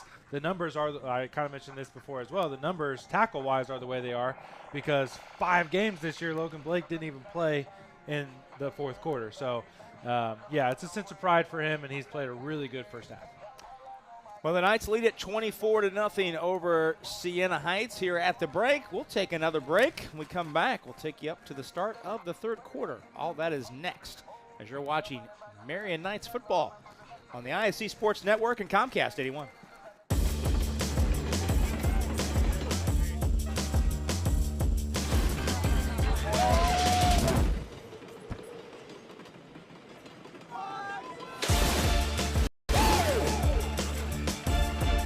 Pepsi's always had great taste. Today, try great taste with 0 sugar. This is the Pepsi with 0 compromises. This is Pepsi Zero Sugar. The minute I stepped foot on campus, I didn't want to leave. Everyone here is about helping you succeed. It's hard work, but it's totally worth it. I have so much support from my advisors. The nursing program is why I chose Marion. I'm studying to be a teacher. I'm a business major. My professors really challenge me, and I know I'll be ready for my career. A great education is the best thing you could ever do for yourself. Marion University, an exceptional education and an unforgettable experience. Apply today for full scholarship consideration at marion.edu. Meet Chip. 30 years ago, he started a small business with a big idea. Today, there's a new building, a new fleet of equipment, and a new era of leadership. But we know Chip, and at Indiana Members Credit Union, we know he plans to keep growing, building business with the next generation. IMCU is here to help with secure and simple account management tools and commercial financing to grow business. Today, it's all about Chip. Tomorrow, it's all about you. Because at IMCU, it's you that matters. Pat Sullivan here for the Michaelis Corporation. They've been in business over 35 years. I'm here with Joe Polizzi to talk emergency services. Now, Joe, when I set my house on fire with a toaster, you were actually in my yard before the firefighters left. Well, Pat, I remember that call like it was yesterday, and although I was disappointed that it was yours, I was happy that I was going to be able to provide some assistance. You know, this true story, a firefighter actually told me I needed to call someone for emergency services, kind of obvious, and I told him Michaelis was on the way. He said, great, because they're the real deal. Joe, now what do you do in these situations when you show up? Well, we try to be a calming influence, and we try to find out what the needs are of the family. Everybody's needs are different. Everybody's desires are different. What we try to do is match what we could provide with what they need and do it very smoothly. I've lived it. If you find yourself needing emergency restoration service in the wake of a fire, flood, or storm, give the Michaelis Corporation a call anytime, 24/7, 844-FIX-INDY. Seems like lately we spend more and get less. Well, Donato says it's time to spend less and get more. More toppings, more options, more deliciousness. With more money left in your wallet. Now get $3 off when you spend $20 or more. Order at Donatos.com or with the new app using promo code 3. Sweeten the deal with new holiday twists. Freshly baked, drizzled, sprinkled, and delicious. Donatos. Every piece is important. Well, back at St. Vincent Field, alongside Zach Graves, Rob Brown with you this afternoon. Marion Knights leading 24-0 at the half. Third quarter about to begin, and the Knights will have the football. Busy day for us here on ISC on this West Side campus. 5 o'clock on ISC and Comcast 81. You can watch the volleyball team take on Huntington in Crossroads League quarterfinal play. Brendan King will have the call of that one. And then at 7 o'clock, back on this very field, the women's soccer team will take on Goshen in Crossroads League's quarterfinal play. Greg Rakestraw and Mark Newman will have the call of that one. So our game, the first of 3 on ISC Sports Network here at Marion University. And the Knights will be back at it next weekend to close out the regular season up at Lawrence Tech in Michigan. Scott McCauley will be back in this chair alongside Zach Graves. They'll make the trip north, and you can listen to that game here in Central Indiana on 107.5 The Fan.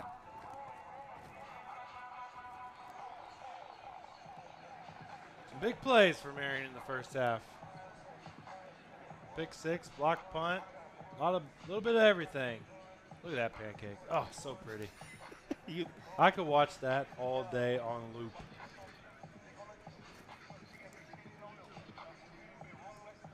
One other thing I noticed looking at the halftime stats for Marion up front, you talked about this stout Siena Heights defensive line coming in today. 32 sacks, absurd. 74 tackles for loss, so many. Today, 0 sacks, 3 tackles for loss. So really nice job by Marion. Coach Code up front. And on the flip side, Deion Pettiford for Marion has 2 sacks. Yes, he does. To bring his team best total to 6. Yeah, he's had a nice season. He's been a great addition to this Marion defense as he transferred in. I cannot remember where from. Deion Pettiford went to Lawrence North and transferred from Indiana State. So this is the first kickoff of the game for Siena Heights as the Knights kicked off to begin the game. And Siena Heights did not score in the first half. Even though Marion wasn't able to take advantage of that onside kick, that was really good execution by them on that play as well. Kabe Sakura handles the kickoffs for Siena Heights, the redshirt freshman out of Marshall, Michigan. And out of the hold, he hits a sidewinding kick with the wind at his back out of the back of the end zone. So the touchback will give the football to the Knights out at the 25. Into the soccer net.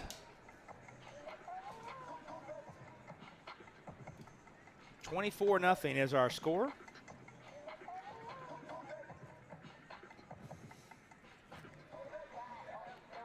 And Zach Bundelow leading the offense out. Making his 20th start, 15-4, his record as a starter here at Marion.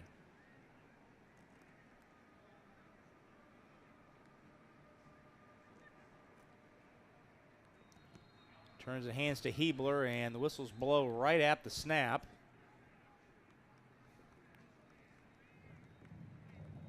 And we've got delay of game. Not an ideal way to start the second half. Boy, that's not what you want to see coming out of the half. And it kind of looked like the motion guy, Nick Miller, started moving forward, kind of like we saw on the other side of the ball at the end of that first half from Eric Williams. Thought it might have been that, but didn't look at the play clock, and it was down to 0. So try it again on 1st and 15. Hebler on the carry, and he's wrestled down. And again, that's Antonio Simley. Man, he's busy today, isn't he? Who blew that play up. That's only his 3rd tackle, but he's been involved in he's been quite around the football. Yeah, he has. When he's been in the game. So no gain on the play. It's gotten significantly darker here in the last 15, 20 minutes. You're right. And there's one, looking at the radar, there's one small sleeve of rain moving this way that could bring some rain here in this 3rd quarter. Hebler, another carry, and he's able to jut forward out across the 20 into the 23. Yeah, you're not kidding. The way the wind is blowing, those clouds are, I didn't notice it before, those clouds are moving pretty quickly. Yeah, it's gotten significantly darker since what it looked like in the sky when the second quarter ended about 25 minutes ago. What a great look. Beautiful. Great stadium here at Marion St. Vincent Health Field. 3rd down and long. Have not seen the Knights in this very often today. Bundalo stands in. Good protection. Tries the sideline. Caught. Had time.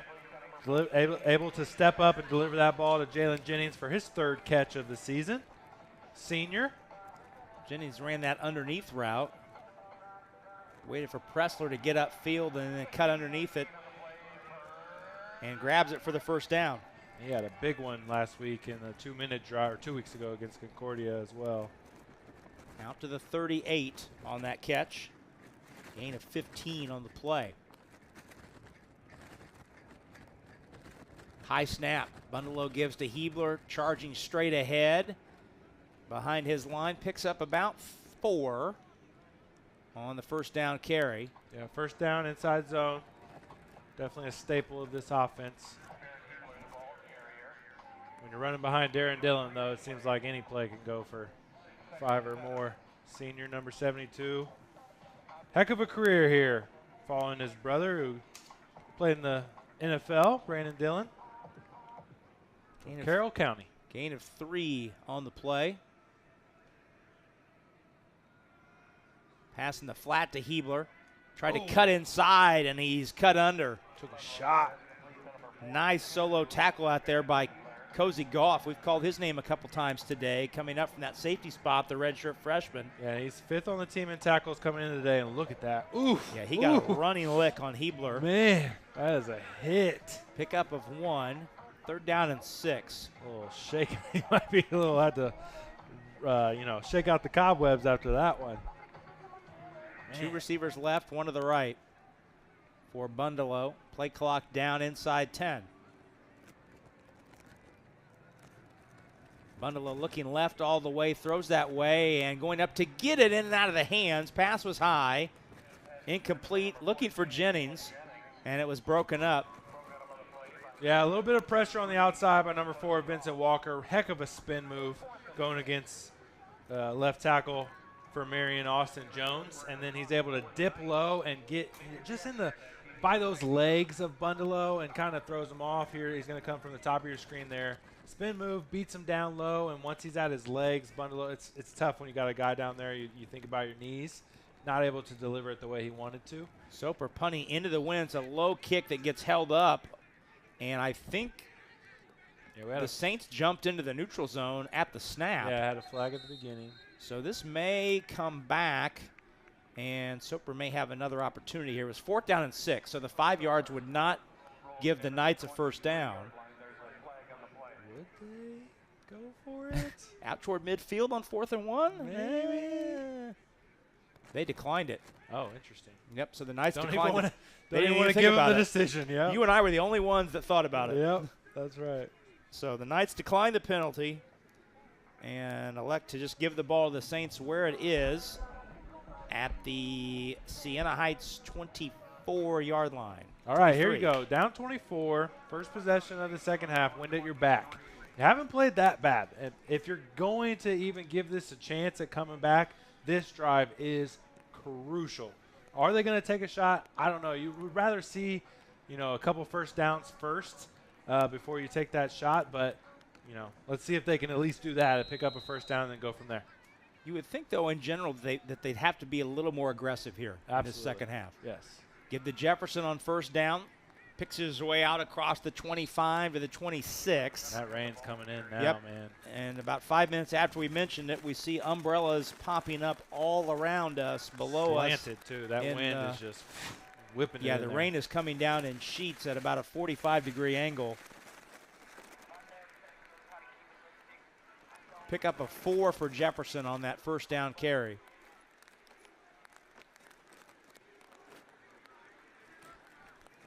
Opalewski in motion left to right. Snap was dropped by the quarterback, McCown. He'll try and make something happen and able to get back to the line of scrimmage. So that kind of, it affects what your plan was. You want to be like, okay, let's take a shot and sling it down there, but if you can't even gather in the snap, it's going to be tough with the way this rain is coming down 24 points. You don't want to make another mistake, throw another pick six, something like that. So let's see what they can kind of pull out of this here. 3rd down and 4. McCown was able to pick up 2 yards on that broken play. Williams goes in motion, so trips receivers to the right. McCown looking the whole way and almost picked off. Deflected a couple times, but he couldn't gather it in. But certainly a pass broken up that time by Nate Fry. Yeah, Nate Fry. He's upset. He obviously would want that interception. He tips it up, had another shot at it, just can't quite hold on to it. And it falls down incomplete. They're smiling about it. Still a 3-and-out stop from Marion Knights. 5th one of those for the Knights defense today. Nate Fry, another really good player on this defense, had a really good season. Quiet today, but makes a play on that one. Bookman punting with the wind at his back. A low kick. Takes a friendly Saints hop, though, and Jennings escorts it out of bounds. Yeah, he did. Near the 20-yard line. Heads up there, just knock it out, make sure it didn't get any more yardage. Good roll for the punt by Bookman. While we have a moment, we'll remind you that today's game brought to us by Marion Athletics. Get all of the up-to-minute information on Knights Athletics at MUKnights.com and follow the Knights on Twitter at MUKnights. That's at MUKNIGHST, or TS, excuse me. 10:23 to go here in the 3rd quarter. Each team goes 3 and out on its first possession of the second half. And it's Christian Hunter on the carry. Tries left side for 1 or 2. Yeah, quick pressure there. 99, Andrew Lyons gets in the backfield really quickly and forces Christian Hunter to go where he didn't want to, and that's left. He wanted to go right, but with the quick pressure, he has no choice, and that leads to more white jerseys and only picks up a yard. 2nd down and 9. Bundalow, a long count. Byerly in motion, right to left. Give to Hunter running that way behind Byerly. Cuts back upfield. Spins out of the first hit and able to work his way out across the 25. Semling once again active today, number 1. Now, I've said it before, if you wear a single digit as a defensive lineman, you better make plays. They got a couple of them on this defense. And there's another one, George Talley III, another redshirt sophomore, 6'4", 290-pounder he's in. So they go 4 deep there in the middle, all 290 plus. 3rd down and 4 after 2 carries by Hunter, net 6 yards on the first 2 plays. Bundalow looking down the left side, and in a wrestling match, Stevens comes up with the football at the 50-yard line. Are you kidding? Oh, my. What a catch by Stevens out at midfield. What a throw. What a catch. That was incredible. incredible. And Armand Childs in coverage had the interception late in the second quarter. I'm not sure what else he could have done. There wasn't much. Oh, and it's going to come back oh. on a chop block. Penalty will result. And it was. I did see that. I saw the cut. I didn't know there was 2 guys engaged, so I do believe the call, but takes away a heck of a throw and catch. Man. So that comes back. Dang, that is unfortunate. Yeah, you can't engage. If you got one guy engaged and another player comes in and takes their legs out, it's a chop block. It's illegal. It's a player safety issue. So did you see that in real time? I was following the ball, the football downfield. I didn't see that there was a guy engaged. I saw the cut block, but I didn't know that there was 2 guys there yet. So now 3rd down and 17 after the penalty. Takes the Knights back to the 13. Bundalo flush from the pocket. And now he'll head on the run to the 20-yard line before he skips out of bounds. So the penalty pretty much short circuits this drive. Yep. And sends the punt team back out. So that's a victory. 2 straight 3-and-outs by the Siena Heights defense to start this second half. Yeah, it's unfortunate because on 3rd and long to have a perfect ball and perfect catch like that to come back via penalty. Now it's 3rd and really long. Nice decision by Bundalo. Right away, didn't see anything he liked. Got a little bit of pressure, just escapes, picks up a few extra yards for the punt. Soper's on to punt it away, and the Saints should get pretty good field position out of this. Soper's inside his 5-yard line. Oh, no! And the snap's over his head into the end zone. Take it out. And he tips it out of the back of the end zone. Good job. And a flag flies in. Well, hold on a second. Soper, I think, tried to cut his losses there and tip it out of the end zone and turn it into 2 points instead of 6. Oh, man. Right. Snap went through his hands. Right in his face. And he tried to kick it out, and then he bent down and tapped it out with his right hand. Now, I'm interested to see what this call is because I don't think that's illegal. He's just playing for the safety to prevent the touchdown. Yeah. I'm back on the headset. I'm not sure.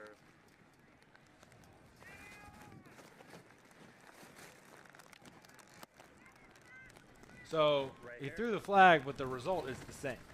Yes. If my lip reading is correct there. Yeah, I wish he had turned his microphone on. Yeah, I think it's illegal to do that, but it doesn't matter because it's going to be a safety either way. Either way. Mm-hmm. Yep. Okay.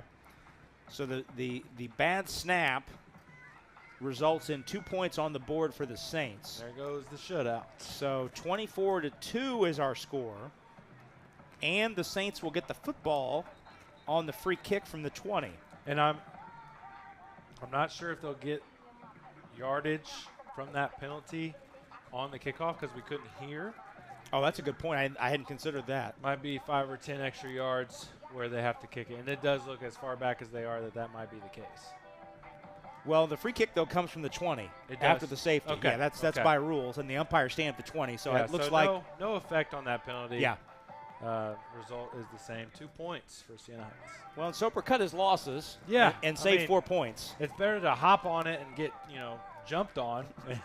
As a punter, you want to avoid contact at all costs. So just tipped it out of bounds. And it prevents a touchdown. So it's a heads-up play. The penalty doesn't really matter. So the Knights have the option. You can punt the ball or you can place kick it. Pomili opts to put it on a tee and handle it like a kickoff, but it does come back to the 20 by rule after a safety. And Pomili hits a ground ball that's fumbled by Cousineau, picked back up, and he's able to regroup himself out down to the 45-yard line into Marion territory. A little bit of a tangle up after the play. Yeah, and that rain came down and immediately made an impact. You saw a drop snap from Siena Heights and then a drop snap from Marion's punter. It looks like it's died down a tiny bit. Still windy, obviously. But for Siena Heights, finally get on the board, safety or not. 8 minutes to go, still wind at your back. This game isn't out of reach. I mean, you get a touchdown and a 2-point conversion, and it's a 2-score game. So let's see what they can do with a sliver of opportunity here. Siena Heights. Well, and after 2 defensive 3-and-out stops and the safety, the body language on the Saints sideline is a little more upbeat. I agree. A little more positive. I agree. So this drive begins at the Knights 46, far and away the best field position for the Saints today. That's Benson on the first down carry. Good second effort, takes him down inside the 45. Jamone Benson, he has been the more effective of the two backs today in the two-back set. He's got 11 carries for right at 50 yards. Yeah, I really like that play call, too. You bring your wide receiver in motion from the sideline. You're on the right hash. Bring the receiver over left. Now there's one less defender over there. Then you go outside run with a pulling guard. They're only able to pick up 2, but I really like the design of that play. Pickup of 2. Second down and 8. Williams goes in motion. They give to Benson straight ahead. The Knights were not fooled. Nope. And waiting there was Blake. Busy afternoon. Booker was there as well. For number 6. Having a day. Such a good player. 9 tackles now today.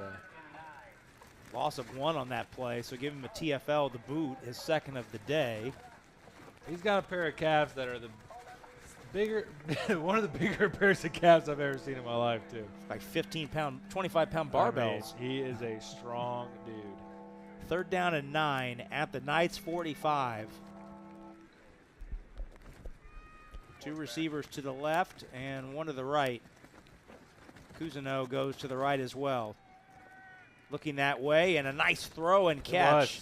It really Going was. low to get it is Guyton. He's got it at the 32, and that's a first down. Nice job just finding a little spot in the zone there on third down, and great delivery from McNown. He's had flashes of really good play today. For a third-string quarterback, again, 3rd year in the program, he knows the offense, getting an opportunity today, and for the most part, he has delivered.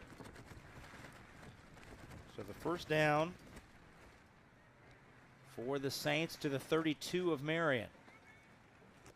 Give to Benson, trying the right side, and able to get a couple before he's tossed back, and then some lineman extracurriculars after the play, away from the play. It's actually Cousineau, the H-back, and Logan Blake that got tangled up. I'm surprised there wasn't a flag there. I mean, that is way late. Way late and way away from where the point of contact was. And no gain on that Benson run. I'm sure that Logan Blake's been chirping a little bit. He's been known to, have a few comments to the opposite side of the ball. So a lineman getting a little sick of that. Simic just throws him to the ground. Flag flies in at the snap. McCown rolling right, plants, throws toward the end zone, and it's broken up at the goal line. Guyton, the intended receiver. But that flag flew in right at the snap. They let the play unfold. A lot of hands there from Guyton and Underwood, but both of them. So no flag on that part of the play. Offside. Defense, number 45. He's been offsides a lot. I've noticed that. Replay, third down. So offside's the call, and that's Dakari Kenny. Dakari Kenny. He's been lined up past the ball quite a bit. He's not the only one, but so far they haven't thrown any flags for it. So him and Majors, a couple others, trying to get every inch they can. 1st and 5. Jefferson's back in at tailback and is turned away, trying the middle. Play blown dead. Pettiford was there first. Nice job, Marion's defense. Jefferson, they've been all over his game today. Yeah, he's not found a lot of opportunity, averaging 4.5 yards a carry coming in.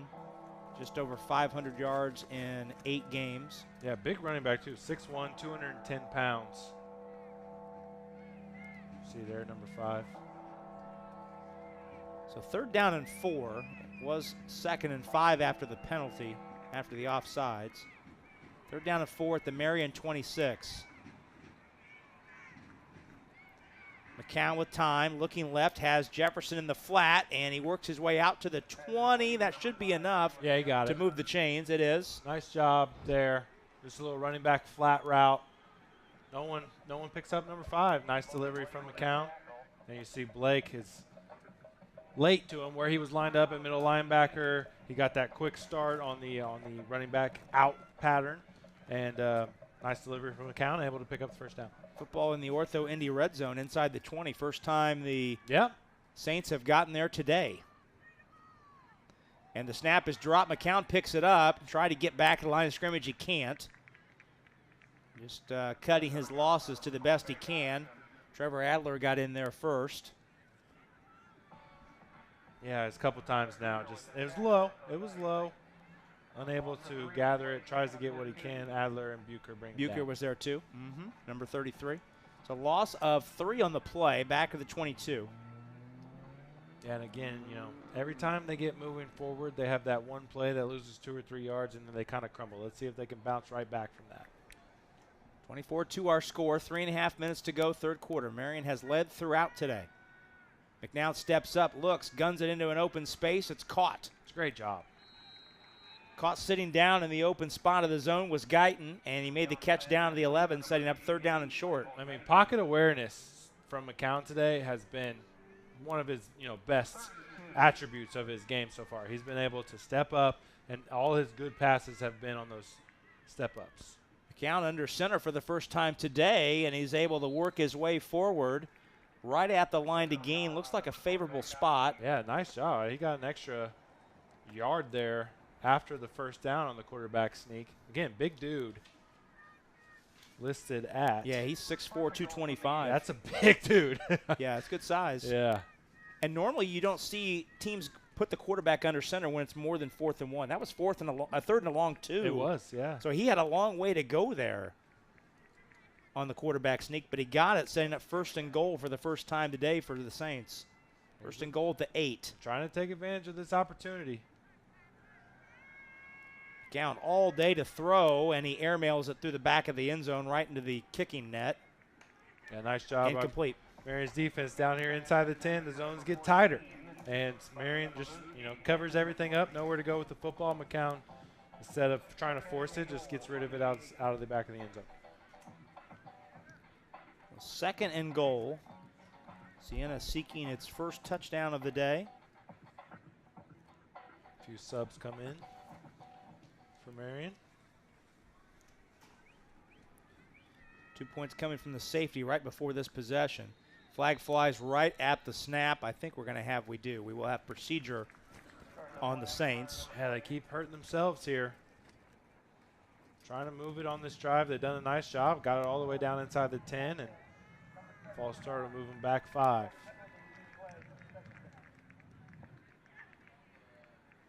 Really want to take advantage of this. You need a score and a 2-point conversion, and then, anything can happen. Just the 3rd penalty on the Saints for 20 yards. Marion, by contrast, 6 penalties for 57 yards. But credit to Siena. They really, after the punt return, the punt block and the pick 6, they really okay, let's settle down here, settle down, not make any more mistakes, and now they're trying to get another score. In the flat, intended for Benson, but overthrown. And their kicker is very good. He has not missed a PAT this year, 21 of 21. That leads the NAIA 100%. 7 of 8 on field goals. But you do not want 3 points here. You really need that touchdown and 2-point conversion. Down 3 scores, and you need all of them. So 3rd down and goal from the 13.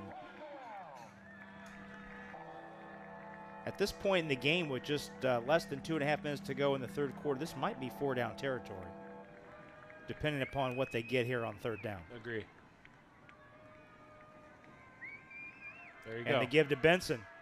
And he's able to get down to the 8 before he stood up. Yeah, that is we are going for it on 4th down call there with the run. Ran right into the chest of Jake Paris, who had the pick 6 in the first half. So they're back where they were 2 plays ago before the false start. That's Blake, actually, was the first man there. Paris came in to finish it off. And he's busy. Now into double digits. That's his 11th. So the Saints have no intention of kicking a field goal here. Logan Blake said, how many tackles per game does that guy on the other side have? 12? Okay, yep. I'll match that. 8 for 14 on the season from 4th down are the Saints. Oh, and what they a pressure. blow the pocket up, and there's that man again. What a call on 4th down to bring the linebackers, Logan Blake, right through the middle, in the face of McCown before he could even gather the ball. Look at that. Look at that move by Logan Blake, all over it. Did not even get touched. The guy's standing right there. You don't think he's blitzing? What are you doing? And I know Halloween is coming and going, but what's that horror movie? Is it Candyman? You say his name and he comes and he appears. You said Logan Blake's name, and the next thing you know, he's in the backfield, ending that drive on the fourth down sack. I mean, just listen to this. 12 tackles, 7 solo, 1 sack, 3 tackles for loss. Logan Blake, senior day. Have a day. So that was a 1st and goal to 8. It ends up being 10 yards lost back to the 18, and the Knights have the football. 24-2 in the waning stages of the third quarter. Hebler tries the wide side for no gain. Nice closeout by Goff there. He's played pretty well here in the second half. Redshirt freshman getting his first real time this year. Man, what a call by Coach Stan going back to that 4th down and goal. They run the ball on 3rd down and goal, knowing that they're going to go for 4th. You line up every linebacker at the line of scrimmage. No one picks up the All-American, and he rifles through for the sack. Just a great blitz there by Coach Stin. 3rd sack for him this year, Blake, and 3rd sack for the Marion defense. Back to the offense, 2nd down carry by Hebler, and he's able to trip out across the 20, setting up 3rd down and about 7. Yeah, 25 sacks now on the year for Marion's defense. Not bad. And that positive body language you saw on the Siena Heights sideline has taken a significant hit after getting down inside the 10-yard line and coming away with nothing. And I talked about it before that drive started. I mean, this is a crucial drive. They drive all the way down. They take time. You know, you got to get a score there. That's obviously why they went for it on 4th, and they came up short. 3rd down and 7, excuse me. Pass over the middle, caught in traffic by Byerly. Out across the 30 and a 1st down. Really nice job. And Baron Hebler, we've seen him limping the last couple plays. He'll come off. They don't change running backs often mid-series. No, not mid-series, correct. And but Christian Hunter will come on, and that catch by Byerly will also be the final play of the 4th quarter. So we'll check on Baron Hebler. The Knights will have the football 1st and 10. On the other side, we head to the final quarter on Senior Day here at St. Vincent Field. Marion leads Siena Heights 24-2. We'll come back with quarter number 4 after this on the ISC Sports Network and Comcast 81. I've always liked Indianapolis. I've been interested in the bigger city life. The community and everything fell into place. With my degree, I plan on becoming a pediatric nurse. Indianapolis has several hospitals and different options to choose from as to where I should go. I chose Indianapolis because I love the Pacers, I love the Colts, and this is a basketball city. Just wanted to stay in the city, play in front of my friends and family, and try to give Marion my best. Well, the rain is not deterring the crowd here from jumping around a bit as we head to the 4th quarter. Festive atmosphere despite the weather here at St. Vincent Field today, as we would expect on Senior Day. This crowd certainly, Zach has in mind that this is not going to be the final home game of the season. No, yeah, and Marion has to win out to get that first round. Where they're sitting right now at number 7, you are in line to host. But if you were to drop another game, you might not even make the playoffs. So they have to win, and now they can feel a little more confident about hosting first-round playoffs in 2 weeks. On that final play of the 4th quarter, Drew Byerly on a 12-yard pickup. We saw Baron Hebler limping at the end of the 3rd, and it looked like Christian Hunter was going to come on and replace him, but Hebler's still in the ball game, and he carries it straight ahead on 1st down for a gain of 1. So Hebler soldiers on for now. Well, as you know, they only produce tough guys from Roncalli. That's what I've heard. Yeah. That's what I've heard. 2nd down and 9. 24-2 our score. Siena's only points coming on a bad snap by Marion punting unit that was knocked out of the back of the end zone by punter Taylor Soper to keep it from being a touchdown. Give to Hebler on 2nd and 9, trying to turn up field, and he does for a couple before the angle goes away, and he's forced out of bounds out near the 35, call it the 36. Yeah, nice job bouncing that. I mentioned before at the beginning of this game that it was not going to be easy to get outside runs going today against these defensive tackles, Vincent Walker and Joseph Wharton. But so far today, they've been pretty quiet. I mean, Marion's done a really nice job of blocking this front 7 especially those ends. Jalen Jennings and C.J. Young come on for the 3 wide receiver set for the Knights on 3rd and 7. Young with a touchdown catch in the first quarter. Bundalo with the pocket collapsing, throws in a seam, and he has Byerly again. Second catch on the drive. He's out near midfield and another first down. What a ball. That was a really nice ball. Put it low where only his guy could get it, and Byerly does just that. Coming into today, 9 catches today. I believe that was his 3rd catch, so 2 first downs. Nice job. Plus he has the touchdown out of Wildcat. Nice day for Byerly. Done a little bit of everything today. The junior out of Franklin, Indiana, Franklin Community High School.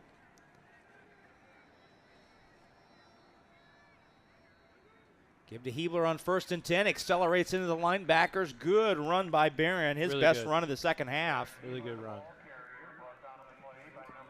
Pulled down by Cole Merlin, whose name we have not called much today. No. Knights have, by and large, kept him in check. Yeah, credit to Marion's offensive staff for the game plan and being able to account for that guy and keep him, like you said, in check. Pick up a 5 for Hebler on the first down carry. 2nd down and 5. Ball into Siena Heights territory at the 47. Hebler again the carry. Trying the middle between his center and right guard. And he's near the line to gain, setting up 3rd down and short. He got inside the 45. He needed the 42. Split the difference to the 44. So 3rd down and 2. And really nice pull block by left guard today, 78, Will Meyer. Did a nice job in his first start in a few weeks. Hebler in the pistol formation behind Bundalo on 3rd and 2 at the 44. Marion rolling that clock with this 22-point lead in no particular hurry. Play clock at 2.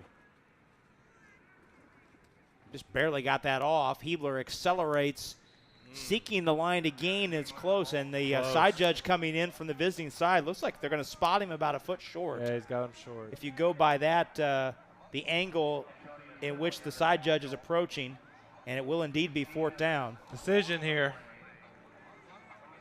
Not in a bad spot to go for it, and they are going to go. Yep. 4th down and less than a yard. First time today the Knights have run a 4th down play.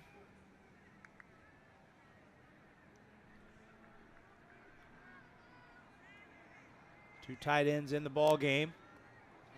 And the give to Hebler, and second effort, chopping the feet against Merlin. It's going to be close.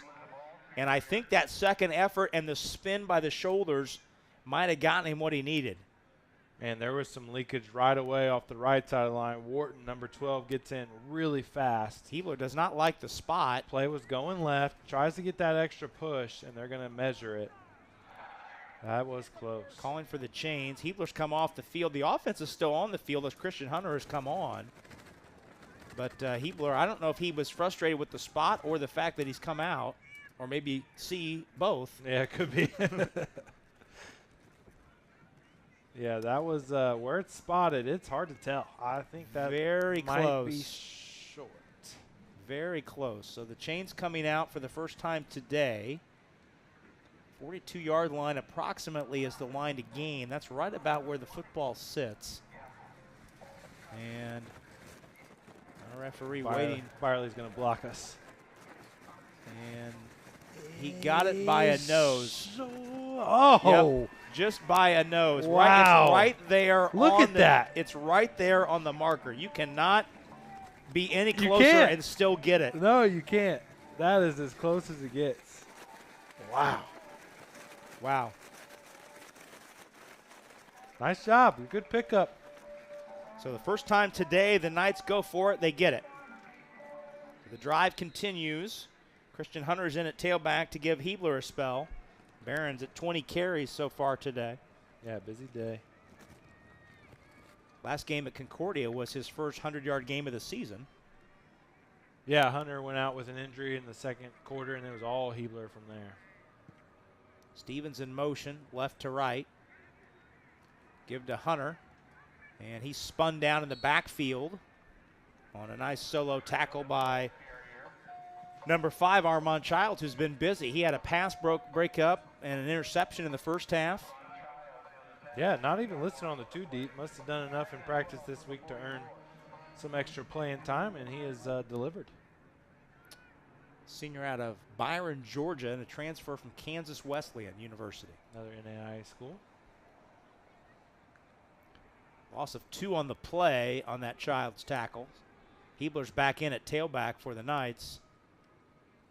Takes the handoff and a nice acceleration before he is popped at the 40-yard line. My, oh my. Yeah, nice hit. And speaking of NAIA and MSFA East, couple scores. Final from Lawrence Tech, 24-19 over St. Francis, Indiana. A little bit of an upset there. Oh, wow. Okay. And Indiana Wesleyan leads Taylor in the fourth quarter, 61-20. Another look at this hit. Nice job by Childs coming over, making a nice hit on Hebler. 3rd down and 9 at the 41. Yeah, so it's not a gimme next week for Marion against Lawrence Tech. They've had a few nice wins this year.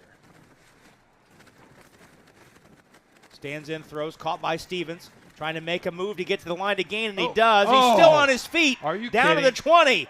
Oh, he tried to just find 2 extra yards to get the first down. He ended up with 12 extra yards, down to the 20. Ben Stevens again making something happen. I mean, he's good for one of these highlight plays a game at least. This is the same guy who hurdled over a guy in the playoffs last year, catches this well short. He needs the 32. Front stiff arm, tries to strip the ball from him, breaks that. Another guy comes over, he can't tackle him, and he picks up the extra yards and then flexes on him afterwards. Nice job, Ben Stevens. 1st and 10 at the 20. Right at the door of the Ortho Indy red zone are the Knights. Hebler on the carry and first down up the middle for a couple. And as good as Childs for Siena Heights has been at the cornerback spot, he's going to see Stevens in his sleep tonight because Stevens has made some plays at Childs' expense today. I mean, that's just so impressive. I mean, that is that's strength, that's determination, will, all of that stuff from Ben Stevens. Senior day, hasn't had a bunch of plays today, only 4 catches before that one. But like I said, he's good for at least 1 highlight play a day, and that was that one. 2nd down and 8. Hebler trying the wide side, cuts back inside upfield and gets back to the line of scrimmage. And that's about it. Yeah, Marion just running their 4-minute offense here, just taking their time, running the ball, a couple passes on 3rd down, trying to pick up first downs, which they have. Byerly has been really nice on 3rd down. Stevens, obviously. Nice day. 5 of 12 on 3rd down. Not, about average there for Marion. Knights have had the ball in this drive for over 9 minutes now. This drive began with 1:37 to go in the 3rd quarter, and we're now nearing the 7-minute mark to go in the game. Yeah, that's as good as it gets. Byerly to throw on 3rd and 9, looking for the back of the end zone, and he overthrows Stevens. He had him. Not a lot of room there. He did have him, but that's a tight window.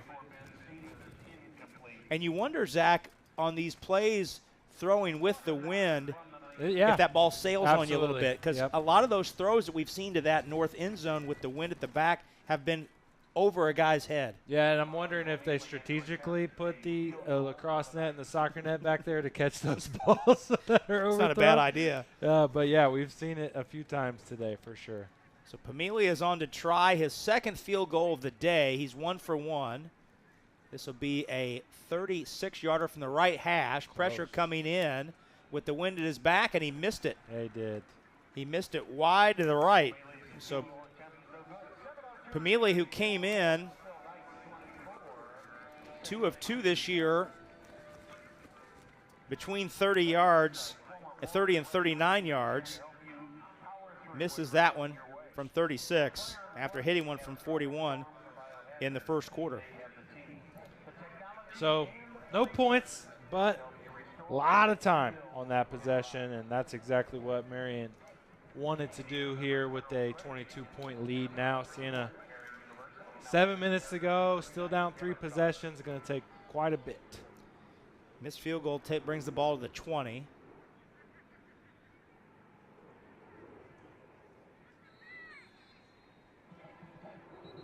tackle for a gain after a couple. Going to see some new Marion Knights in there now here at the end of the game.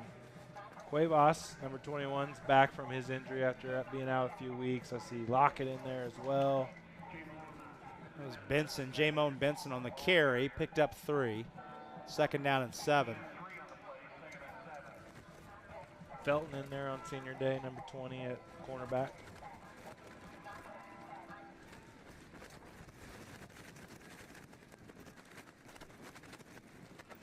It's Cousineau in motion there. Pass over the middle, a leaping catch at the 35-yard line by Opalewski. His first catch of the day. Bobby Opalewski laid full out and pulled that one in at the 34. Yeah, good throw, better catch. He, like you said, leaped out, feet off the ground, catch it, secure it, first down. Nice catch. 1st and 10 at the Marion 34. Give around in. That's the first time we've seen William Alexander, number 17, his first carry of the day. He's a redshirt freshman from Onsted, Michigan. First time we've seen him today. After we've seen the 2-man running back tandem of Benson and Jefferson most of this afternoon. Alexander getting some action here in the final 6 minutes. 24-2 is our score. That safety by the Saints, the only scoring of the second half. Holding. McNown has a man down the sideline, underthrown. Guyton tried to come back to the football and could not. Yeah, going against the wind, just kind of hung up there. Lockett in position, avoids penalty as well. Nice job by him, number 32, but clear holding. They did throw the flag. Okay, good. That's a tough ball to throw into this wind. Oh, it's almost a guarantee it's going to be underthrown. So holding from the spot of the foul. Knights will take the penalty and back the Saints up here with 5:15 to go. Setting up 2nd down and long. Penalty takes it back to the 26, just across the 25. Line to gains the 44, so 2nd and 18. Mentioned some new faces out there for the Knights defense. We'll get those when we can. Yep, senior Ricky Kwok out there at safety as well, number 3. Mentioned a few others, Lockett, Felton. Give it to Alexander, makes the first man miss in the backfield. And a nice run out to the 35, but another flag flies as Alexander went running by the side judge. And the initial indication is offsides on the Knights. Not a bad run there, though. So Alexander got more than 5, so you would presume that they would decline that.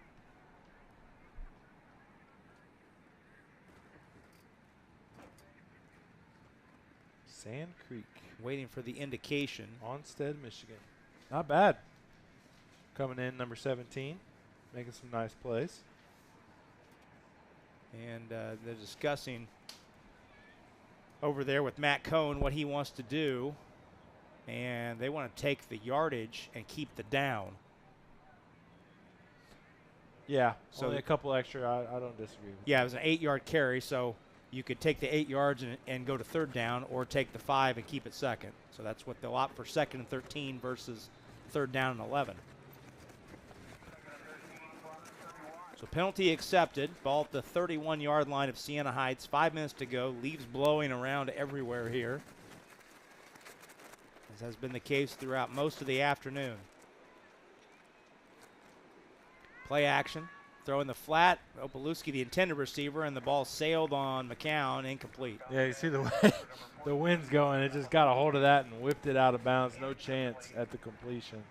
So hard to go this way here. You're down, again, 3 possessions. You're trying to get some scores, and you got to sling it into some wicked wind. Heading into the wind toward the south end zone, any throw or any punt for that matter that's been on what would be the east side of the field has hooked hard to the far sideline. Hard. I mean, the biggest example was Soper's punt that curved like a C, but that throw sailed on McCown as well. 3rd down and 13. And Siena Heights wants time. I mean, it's fun, though, to play in these kind of conditions. Not for Siena Heights, down 24-2, but with this kind of win, it's fun. Football is always fun, but a little more fun in the late fall. Playoff time is almost here. It you is. Kind of feel it in the air. You can. You can. Kind of feel it in the air. Today's game is brought to us by our friends at First Onsite, formerly More Restoration. First Onsite is here to help you power through whatever comes your way. They are a leading North American property restoration company that specializes in emergency response restoration and reconstruction following disasters of any kind. From fire and flood to catastrophic storms or biohazards, they have the team, technology, and resources to help you restore, rebuild, and rise. Go Knights. And we did not get this in the first quarter, but today's lineups at the top of the game is always brought to us by Donato's Jordan Hospitality Group. Want to get this one in.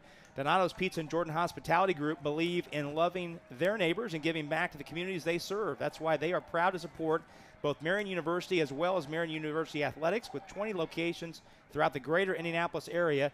Don't forget to swing by on your way home from today's game and pick up one of their famous thin crust edge-to-edge pizzas. Now through January 1st, get $3 off any order of $20 or more using promo code 3.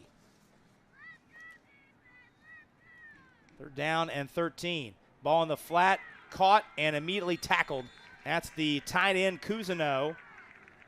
And a nice one-on-one tackle out there. Man, he took a shot from Clay Campbell. Cuevas. Well, Cuevas had the shot on the receiver, but Clay Campbell came in on the blitz and delivered a blow to McCown. But again, 21 Cuevas, he is a rotation guy at safety, has been out for weeks now with an injury. Really nice for the Knights defense to have him back right when it matters most going into November football. This defense is deep, man. I'm telling you what, they have some guys at every level, defensive line, linebacker, and safety, and they have at least, besides the starters, they're 2 extra deep at each position. That's rare in college football. Bookman gets a good punt into the wind. That's the best punt into the wind we've seen by either punter today, and Jennings fields it at the 30 with 4:02 to go in the ball game. Today's game is also brought to us by the O'Brien Automotive family. If saving money is important to you, visit Tom O'Brien Chrysler Jeep Dodge Ram, a proud sponsor of Marion Athletics. Tom O'Brien is Indy's preferred Jeep dealer with 2 locations and the biggest Jeep inventory in Indiana. To show their support, Tom O'Brien will donate $200 to Marion for any car bought by a student, parent, employee, or friend of Marion when you mention this promo. Go Knights and go to Tom O'Brien to see how their family works for you since 1933. 4:02 to go in this one. Certainly the Knights looking for some 4-minute offense to run this one out. Leading 24-2. Just 2 points scored by either team in this second half.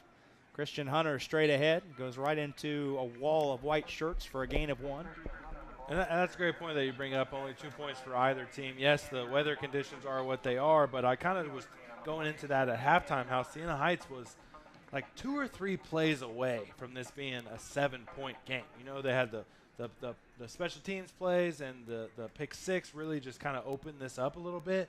And then they really settled in and started playing good football, especially defensively in the second half. This is more of what I expected the whole game, but just those couple plays, those make a difference for the result of the game in any football game.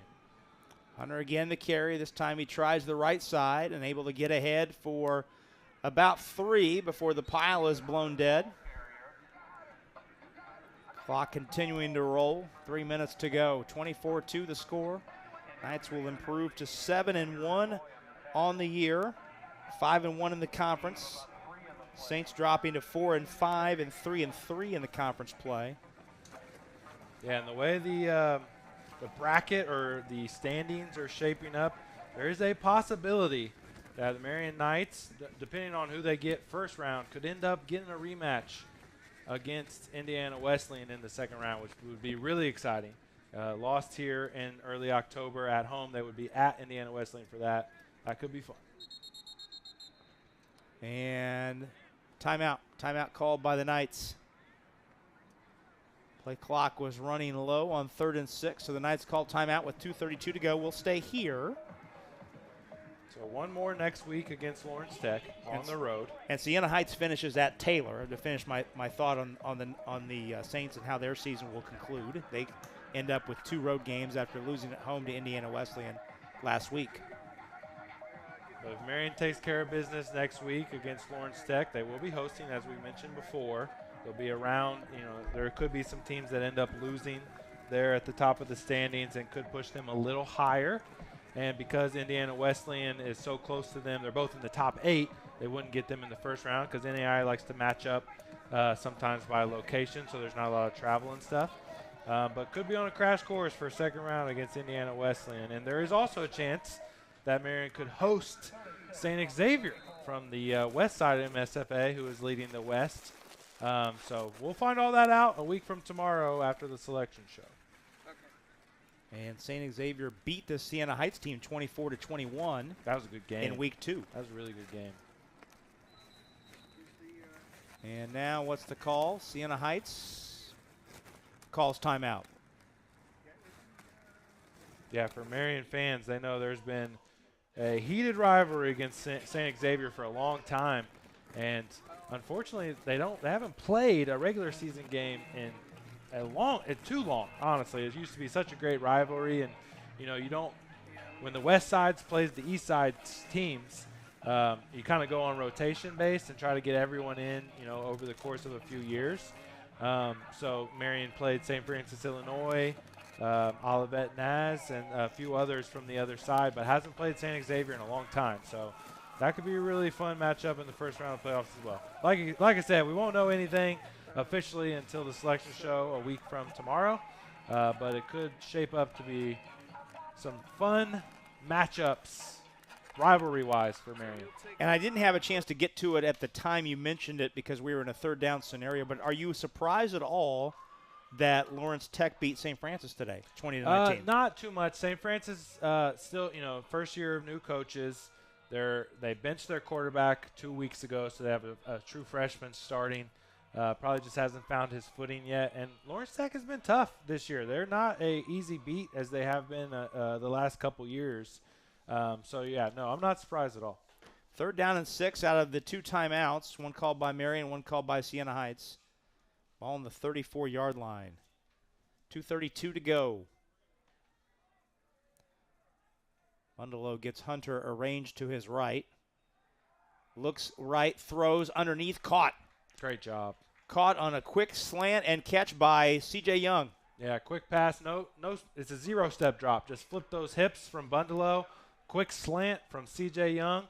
Perfect delivery, right where it needs to be.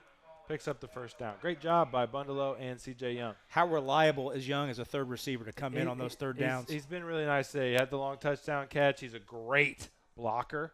And even though he's lost a little bit of playing time to 87 Spence and some to Jennings as well, he's still a reliable option at that receiver position. Inside 2 minutes to go. Knights getting close to where they can just run this one out.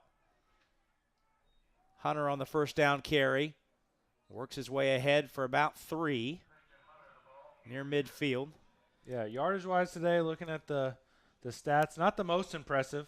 Barely over 250 yards offensively for Marion, a little unusual. Usually they're over 400 and right at 439 yards of offense a game. So down a little bit. Conditions, sure, but Siena's defense, we mentioned it a lot, is very good. So to come out with the win is big. It doesn't matter what the stats say.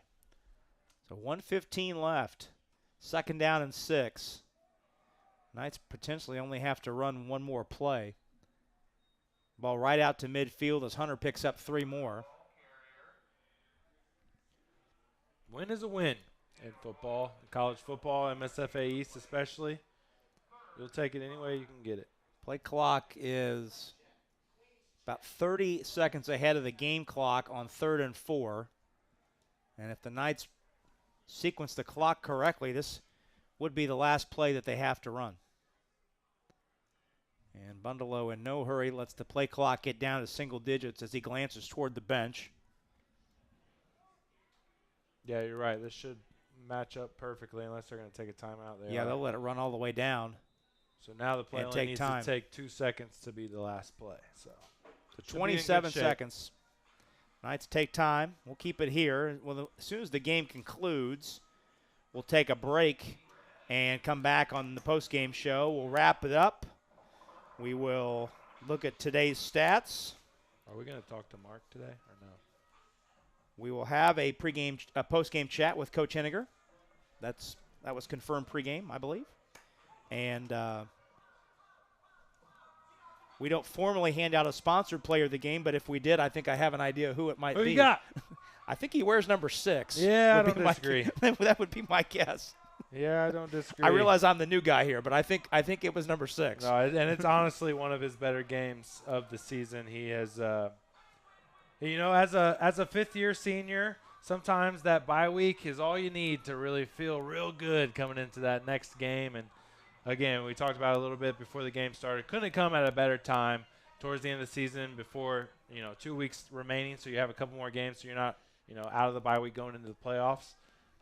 So yeah, perfect for older guys like Blake to get that week of rest. Give to Hunter trying the right side. He's very near the line to gain at the 45. Another flag. But a flag flies in. So it won't be the last play. Let's point up the defensive stats. Blake finished today. Logan Blake, the senior for Marion, the linebacker. 12 tackles, 7 solos, a sack, and 3 TFLs. That's pretty good. That's pretty good. That's pretty good. Pretty good day. Pretty good. Chop block is the call. Number 75 and number 51. That penalty will be declined.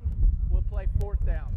So 4th down, the game clock is, or I should say the play clock is behind the game clock. So as soon as they wind the clock, even though it's 4th down. Yeah, they declined it just to end it. The Knights will not even have to snap the football. And you can tell when the referee opened up his microphone how windy it is still down on the field. So they'll mark the penalty off. They did take the penalty. I thought the referee said they declined it. But he did. Yeah, he did say that. But they marked it off, so it will be 3rd down. That becomes completely a bookkeeping exercise at this point. Yeah. The game clock at 21, the play clock at 25. So the Knights do not have to snap the football once our referee winds the clock.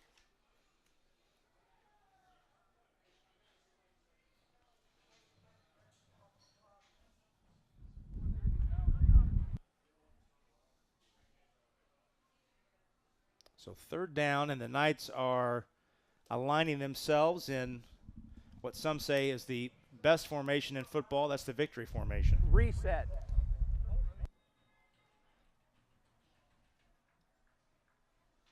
And the referee wants the clock adjusted, but having some communication trouble as to where he wants it. But it's still 3rd down, so they can just go ahead and kneel it. Kneel it twice if they have to.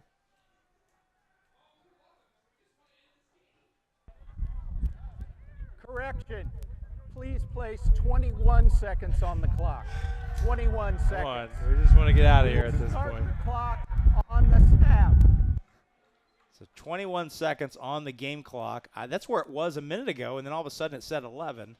They got it back to 21, and the Knights are just going to take a knee. They're just waiting for the opportunity to do it. If Siena Heights really loves chaos, they would wait till after the snap and call a timeout. That would be funny. I don't think they will, though. No. So Byerly takes a knee, or Bundelow, takes a knee, and that'll do it. That will do it. Great job from the Knights today, all 3 phases. The Knights take care of business on Senior Day as the fireworks go off here at St. Vincent Field. Program honors the 33 seniors and come away with a win. All Knights today here on the west side as Marion improves to 7-1 on the season with a 24-2 win over the Siena Heights Saints. Stay tuned. We'll step out for a couple minutes. When we come back, we'll have all the particulars on this afternoon's postgame show. Again, our final, Marion 24, Siena Heights 2. Postgame show next, upcoming on the ISC Sports Network and Comcast 81. Meet Chip. 30 years ago, he started a small business with a big idea. Today, there's a new building, a new fleet of equipment, and a new era of leadership. But we know Chip, and at Indiana Members Credit Union, we know he plans to keep growing, building business with the next generation. IMCU is here to help with secure and simple account management tools and commercial financing to grow business. Today, it's all about Chip. Tomorrow, it's all about you. Because at IMCU, it's you that matters. Pat Sullivan here for the Michaelis Corporation. They've been in business over 35 years. I'm here with Joe Polizzi to talk emergency services. Now, Joe, when I set my house on fire with a toaster, you were actually in my yard before the firefighters left. Well, Pat, I remember that call like it was yesterday, and although I was disappointed that it was yours, I was happy that I was going to be able to provide some assistance. You know, this true story, a firefighter actually told me I needed to call someone for emergency services, kind of obvious, and I told him Michaelis was on the way. He said, great, because they're the real deal. Joe, now what do you do in these situations when you show up? Well, we try to be a calming influence, and we try to find out what the needs are of the family. Everybody's needs are different. Everybody's desires are different. What we try to do is match what we could provide with what they need and do it very smoothly. I've lived it. If you find yourself needing emergency restoration service in the wake of a fire, flood, or storm, give the Michaelis Corporation a call anytime, 24/7, 844-FIX-INDY. Back at St. Vincent Field on the postgame show, Rob Brown alongside Zach Graves. The Knights of Marion victorious today on Senior Day, 24-2, and we're pleased to be joined right at the top by the head coach of the Marion Knights, Mark Henninger. Coach, first of all, great win today in challenging conditions. How much did that play into what you had to deal with down the field today in terms of what your game plan would have been midweek versus how it played out today? Yeah, I mean, for sure, it was a factor, right? I mean, and I think our guys did a heck of a job of playing complementary football there in the first half. I mean, it was kind of, our hope was to win the toss and have the opportunity to have the wind at our back in the first quarter and think that, they're so good on defense that we were kind of afraid that, if they had the wind, we had to go into the win there in the first quarter that, that they'd have a chance possibly to pin us, and then we're playing deep and playing behind all the game. And then, they've got a good enough kicker that, they get the ball, across midfield really. And with the wind the way it was, I mean, their guys in field goal range. So it was huge for us to have the wind at the beginning of the game. And then, for us just to play, we get some good, we got a great punt that we ended up pinning them down inside the, inside the 5. And then from that point, our offense was able to really start rolling. So it played out exactly the way that we hoped that it would. And our guys, again, just did, we did a really good job on defense and getting the ball to our offense and just really took advantage, of having the win, because it was, the weather was definitely a factor today without question. Well, you mentioned the punt that Soper had in the first punt of the game that pinned them inside the 5 to set up the field goal to open the scoring.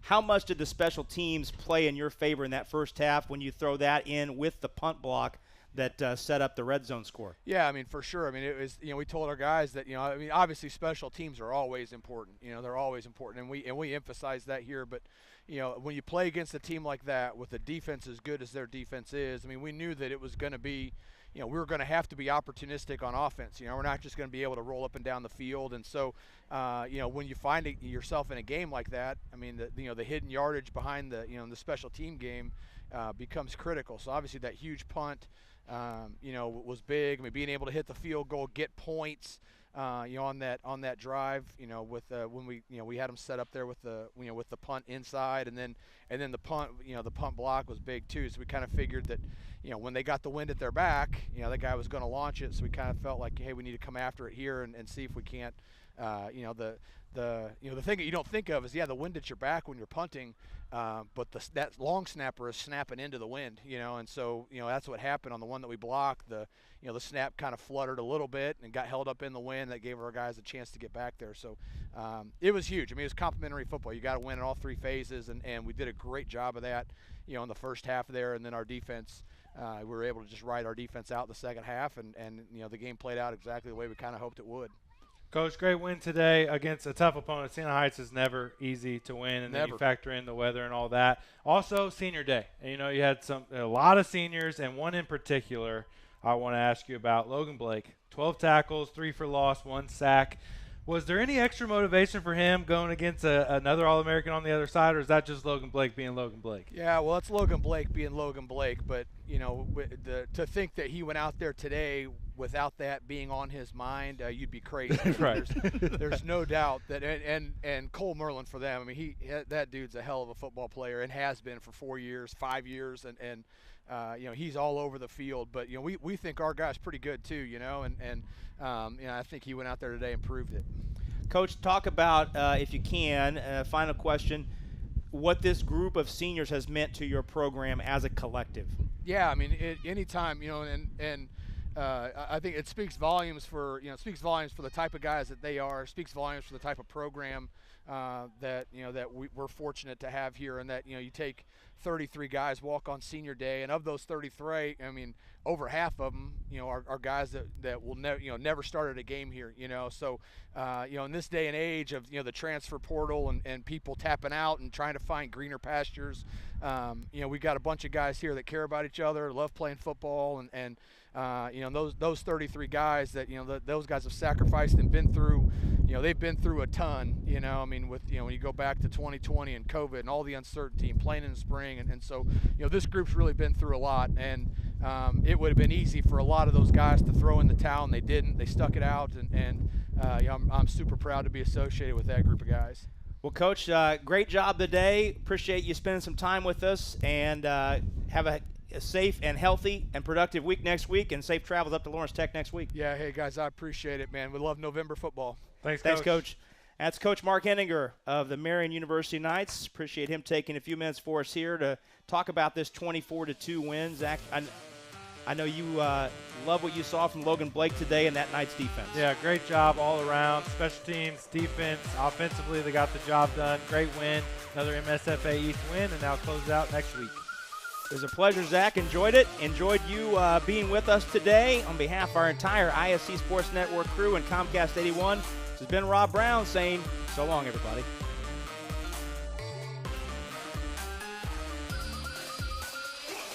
Seems like lately we spend more and get less. Well, Donato says it's time to spend less and get more. More toppings, more options, more deliciousness. With more money left in your wallet. Now get $3 off when you spend $20 or more. Order at Donatos.com or with the new app using promo code 3. Sweeten the deal with new holiday twists. Freshly baked, drizzled, sprinkled, and delicious. Donatos. Every piece